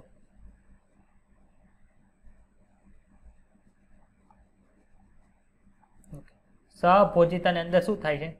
તો કે આ એક આપણે જો અહીંયા ઓલો જે ડાયાગ્રામ ગઈકાલે જોયો હતો ને એ બધા ખાસ યાદ રાખજો. એમાંથી પ્રશ્ન ડાયરેક્ટ આમાંથી જ પ્રશ્ન પૂછાય છે, પણ એક્ઝામ્પલ હોય તો તમારે નીચેનું ડિસ્ક્રિપ્શન યાદ રાખવું પડે. બાકી આમાંથી તમને ઘણા ખરું બધું ખબર પડી. પણ આ ડાયાગ્રામ જે તમને આ ટેબલ બતાવે છે બધા ખાસ યાદ રાખો. તો કે આ એક એવી આંતરક્રિયા છે જેમાં એક જાતિને લાભ થાય છે જ્યારે બીજી જાતિને ન તો લાભ થાય છે ન તો નુકસાન થાય છે. આંબાની ડાળી પર પરરોહી તરીકે ઓર્કિડ ઉગે છે. તો ઓર્કિડ છે એ ક્યાં ઉગે છે ભાઈ? કહો તો મને. આંબાની ડાળી પર. આ આંબા છે, એનું થડ છે, અને એની ડાળી ઉપર કોણ ઉગે? તો કે એની ડાળી ઉપર છે એ ઓર્કિડ ઉગતું હોય. તો એ શું કરે છે? તે કે ભેજ છે એ પણ હવામાંથી લઈ લે છે. માનો કે અહીંયા ઓર્કિડ ઉગ્યો હશે, અહીં લખો ઓર્કિડ. તો ઓર્કિડની અંદર શું જોવા મળે? તો કે ઓર્કિડની અંદર છે તમને આવા મૂળ છે એ લટકતા જોવા મળે છે ને અહીંયા એના પાંદડાઓ. એટલે શું થાય છે? તો કે ત્યાં પર્ણ છે એના આધારે પ્રકાશ સંશ્લેષણ કરે છે ને મૂળ દ્વારા શું કરે છે? તો કે શોષણ કરે છે. વેલમાં પણ જોવા મળે તો કે વેલની પીઠ ઉપર જે બાર્નેકલ રહે છે એ પણ શું કરે? તો કે જ્યારે વેલ કોઈ પણ વસ્તુ ખાય છે એમાંથી જે કઈ વસ્તુ બાકી વધે છે એ બાર્નેકલ ખાઈ જાય છે. આંબાના વૃક્ષ અને વેલને કોઈ પણ લાભ થતો નથી. ખબર પડી? જ્યારે બાર્નેકલ અને જે ઓર્કિડ છે એને લાભ થાય છે. ચાલો અહીંયા પૂરું. પછી નીચે શું આપ્યું છે? તો કે બગલા અને ચારણ કરતા પશુઓ નજીકથી એકબીજાના ગાઢ સહવાસમાં રહે છે. જો તમે કૃષિ ક્ષેત્રવાળા ગ્રામીણ એરિયામાં રહો છો તો તમને એવું જોવા મળશે કે સહભોજિતાનું એક ઉદાહરણ છે કે જ્યાં પશુઓ ચરે છે તેની માથે બગલા છે ખોરાક પ્રાપ્તિ માટે રહે છે, કારણ કે પશુઓ ચાલે છે ત્યારે ઝાડ પણ હલાવે છે ત્યારે તેમાંથી કીટકો બહાર નીકળે છે અને બગલા છે એ કીટકોને ખાઈ જાય છે. ખબર પડી? એટલે તમને સહભોજનતાની અંદર ક્યાં ક્યાં ઉદાહરણ યાદ રાખવાના? તો એક પેલું યાદ રાખવાનું વેલ અને બાર્નેકલ વાળું, ઓર્કિડ અને આંબો, અને જે આપણા પાલતુ પશુઓ છે એની ઉપર જે આ બગલો રહે છે તે. બગલાને જો એવી રીતે ન કરે તો શું કરવું પડે? તો કે વાનસ્પતિક કીટકોને શોધવા અને પકડવા માટે એને મુશ્કેલી થાય છે. સહભોજિતાનું ચોથું ઉદાહરણ કયું આવ્યું? તો કે સમુદ્ર ફૂલ જે ડંખી સૂત્રાંગો ધરાવે છે અને તેની વચ્ચે રહેતી રંગ બદલતી એક ક્લોવન માછલી છે એ પારસ્પરિક ક્રિયાનું છે. શું થાય છે? તો કે જે સમુદ્ર ફૂલ છે ક્યાં આવી જાય? તો કે ક્લોવન માછલી એની પાસે આવી જાય. એટલે ક્લોવન માછલીને શું થાય છે? તો કે સમુદ્ર ફૂલ હોય એટલે એનાથી એને રક્ષણ મળે છે. આપણને ખબર છે કે આ બધા કેમ આવે? કંકક ધરાની અંદર આવે છે. તો એની પાસે શું જોવા મળે છે? ડંખાગિકા જોવા મળે છે. યાદ આવે છે? કંકક ધરો નહીં, પણ આ કેમ આવતું હતું? ચેપ્ટર નંબર 4 ની અંદર સછિદ્ર, પછી બોલો તો શું આવે? હા, કોષ્ટાંતરી સમુદાય છે એમાં આવતું હતું સમુદ્ર ફૂલ. યાદ આવે છે બધાને? એમાં બે પ્રકારના હતા. એક તો ઉપર મુખ ધરાવતા હતા અને જેલીફિશની જેમ આમ નીચેની બાજુ મુખ ધરાવતા હતા. એમાં જે આ ડંખા આપણે જે આ સમુદ્ર ફૂલ છે ઉપરની સાઈડ મુખ ધરાવતું હતું. આવું જોયું હતું આપણે? હા સર. માછલીને સમુદ્ર ફૂલ દ્વારા પરભક્ષીઓથી સુરક્ષા મળે છે, જે પરભક્ષીઓને ડંખી સૂત્રાંગોથી દૂર કરે છે. સમુદ્ર ફૂલ અને ક્લોવન માછલી યજમાન હોવા છતાં કોઈ પણ લાભ થતો એવું લાગતું નથી. ક્લિયર? ચોથું છે આ સેમ ટુ સેમ એક્ઝામ્પલ છે ને ગુજરાત બોર્ડની જૂની ટેક્સ્ટ બુક હતું ને એમાં અલગ આપેલા હતા. એટલે જે જૂની ટેક્સ્ટ બુક ભણી હોય અથવા તો એ જે હોય એ ભૂલી જવાનું. અત્યારે આપણે નવી એનસીઈઆરટી પ્રમાણે યાદ રાખવા. પાંચમું છે સહોપકારિતા એટલે કે મ્યુચ્યુઅલિઝમ. મ્યુચ્યુઅલિઝમના તો આપણે ઘણા બધા જોઈ લીધા છે એક્ઝામ્પલ. શું છે આપણે ડિટેલની અંદર જોઈએ તો કે બંને જાતિઓને લાભ થાય. લાઇકેન છે એમાં ફૂગ અને પ્રકાશ સંશ્લેષણ કરતી લીલ છે, અને સાયનોબેક્ટેરિયા વચ્ચેના ગાઢ સહકારી સહબંધનનું પ્રતિનિધિત્વ કરે છે. આ જ રીતે ફૂગ અને ઉચ્ચ કક્ષાની વનસ્પતિમાં જે કવક મૂળ જોયું હતું માઇકોરાઇઝા, એમાં પણ આપણે જોયું હતું ફૂગ એ જમીનમાંથી અત્યાવશ્યક પોષણ તત્વોના શોષણમાં વનસ્પતિને મદદ કરે છે, જ્યારે બદલામાં વનસ્પતિ એ ફૂગને ઉર્જા ઉત્પાદિત છે કાર્બોહાઈડ્રેટ છે પૂરા પાડે છે. સહકારિતા એટલે કે મ્યુચ્યુઅલિઝમ સૌથી શાનદાર અને ઉદ્વિકાસની દ્રષ્ટિએ મોહક ઉદાહરણો દર્શાવે છે. વનસ્પતિ પ્રાણી સંબંધોમાં જોઈ શકાય છે. ક્યાં ક્યાં? તો કે વનસ્પતિઓને તેમના પુષ્પ પરાગનયન માટે અને બીજ વિકિરણ માટે પ્રાણીઓની જરૂર પડે છે. સ્પષ્ટ રીતે વનસ્પતિઓને જે સેવાઓની અપેક્ષા પ્રાણીઓથી હોય છે તેના માટે તેને ફી તો કંઈક ચૂકવવી પડે, કંઈક તો એને આપવું પડે એના બદલામાં. તો શું કરે છે? વનસ્પતિઓ પરાગવાહકો જે પ્રાણીઓ છે એને શું આપે? તો કે પરાગ અને મધુરસ છે એ આપે છે. નેક્ટર અને પોલન છે એ આપે છે એના પુરસ્કાર સ્વરૂપે, એટલે કે એને ફી રૂપે.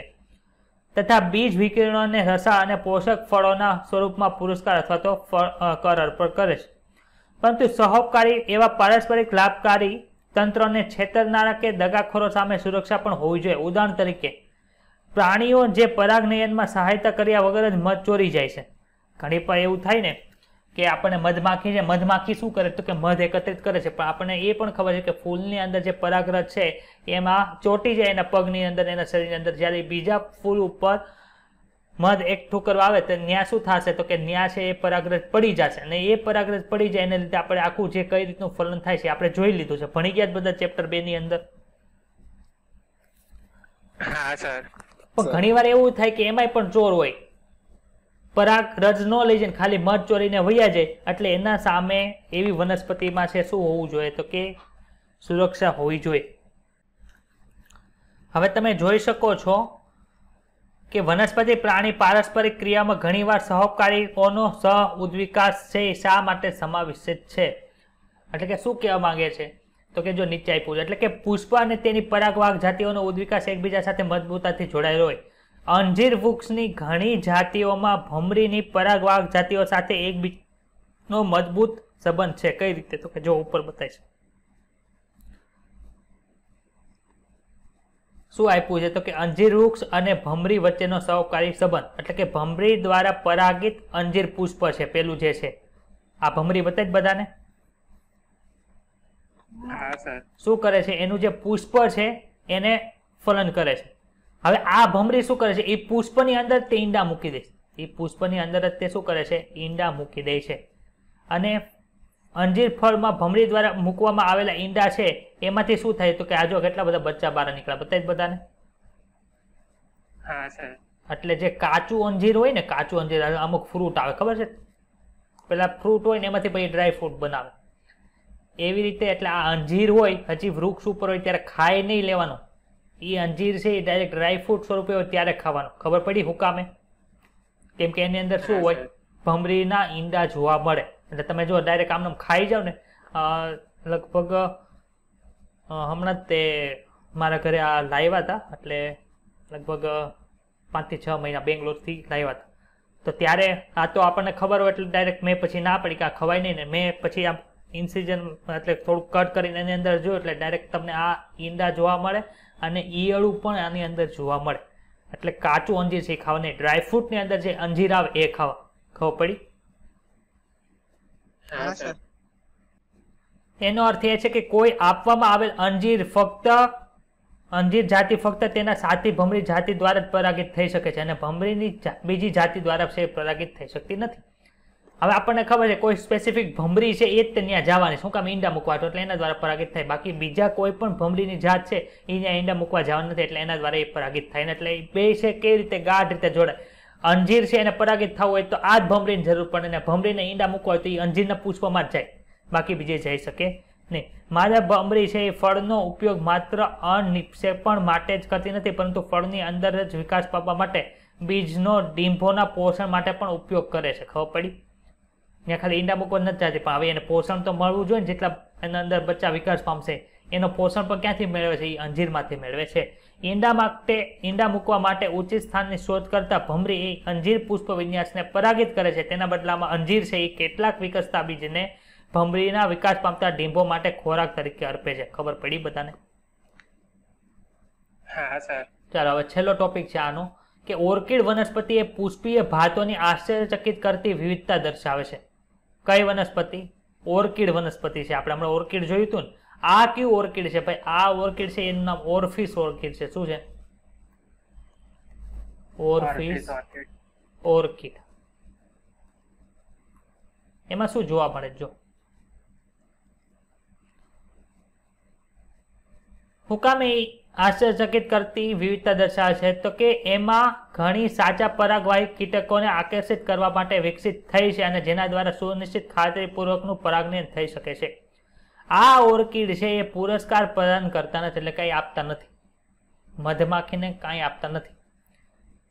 ભૂમધ્ય સામુદ્રિક ઓર્કિડ એટલે કે ઓર્ફિસ ઓર્કિડ અથવા મીડિયાસ્ટેરિયન ઓર્કિડ જે છે એ મધમાખીની જાતિઓ દ્વારા પરાગનયન કરવા માટે લિંગી કપટ કરે છે એટલે કે સેક્સ્યુઅલ ડિસાઇડ કરે છે. એમાં શું કરે છે કે જે પુષ્પ છે ને એ કેવું હોય ખબર છે? આ જે પુષ્પ તમને બતાવી છે તમને કેવું લાગે તો કે માદા માખી જેવું લાગે.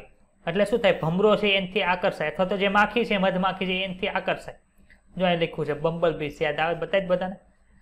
એ શું થાય એનાથી આકર્ષાય અને એ શેના માટે પ્રેરાય તો કે પ્રજનન કરવા માટે પ્રેરાય. હવે અહીંયા પ્રજનન કરવા માટે પ્રેરાય પણ એને ખબર નથી કે આ કોણ છે? પુષ્પ છે, માદા માખી નથી. હવે એને પ્રજનન કરવા માટે છે એટલે ડાયરેક્ટ આ પુષ્પ છે એને શું આપી દેશે તો કે પુષ્પ છે એને પરાગરજ આપી દે છે. એટલે જો અહીં લખ્યું છે પરાગનયન કરવા માટે લિંગી કપટનો સહારો કરે છે. તેના પુષ્પના દલપત્રની એક પાખડી છે એનું કદ છે એનો રંગ છે તથા નિશાનીઓ છે માદા માખી સાથે ખૂબ જ વિચિત્ર સામ્યતા ધરાવે છે. નર મધમાખી તેને માદામાં સમજી અને એની તરફ આકર્ષિત થાય છે અને પુષ્પની સાથે શું કરે છે કે કૂટ મૈથુન કરે છે, સ્યુડો કોપ્યુલેશન કરે છે. આ પ્રક્રિયા દરમિયાન પુષ્પમાંથી તેના પર પરાગરજ ઝરે છે. જ્યારે આ જ મધમાખી બીજા પુષ્પ સાથે સ્યુડો કોપ્યુલેશન કરવા માટે જાય ત્યારે તેના શરીર પર લાગેલી જે પરાગરજ છે તેના પરિવહન પામે છે. આ પ્રકારે પુષ્પને પરાગિત કરે છે. અહીંયા તમે જોઈ શકો છો સહ ઉદ્વિકાસ કેવી રીતે વિકસિત થયો હશે. ખબર પડી? માનો કે ભમરીની જાત છે થોડીક એવી ચેન્જ થાય માદા ભમરીની એટલે એના આધારે શું થાય એ પુષ્પનું જે ભાગ જે છે એક દલપત્ર છે એ પણ છે એની સાથે શું થાય છે તો કે ચેન્જ થતું જાય છે. ખબર પડી બધાને? હા સર. જો ઉદ્વિકાસ દરમિયાન કોઈ પણ કારણથી માદા મધમાખીના રંગની રૂઢિ પ્રણાલી જરાક પણ બદલાઈ જાય તો પરાગનયનની સફળતા ઘટી જશે. આમ ઓર્કિડ પુષ્પ છે માદા મધમાખીની સાથે તેની પાંખડીની સાદૃશ્ય જાળવવા માટે સહ-વિકસિત થાય. એટલે ભમરી માદામાં ભમરી છે એ વિકસિત થાય તો ડાયરેક્ટ છે એ પુષ્પ પણ વિકસિત થવા મળે છે. તો આપણને ખબર છે ને આપણે કોઈ પણ વસ્તુ કોકના જેવી કરવી હોય તો આપણે જોઈ શકીએ છીએ ને એ બધું કરી શકીએ છીએ. હવે પુષ્પને કઈ રીતે ખબર પડશે કે આ વિકસિત થયું હશે ને આ આવૃત્યું છે? એ પણ એક જાતનું કેવું છે, આશ્ચર્ય છે. ખબર પડી?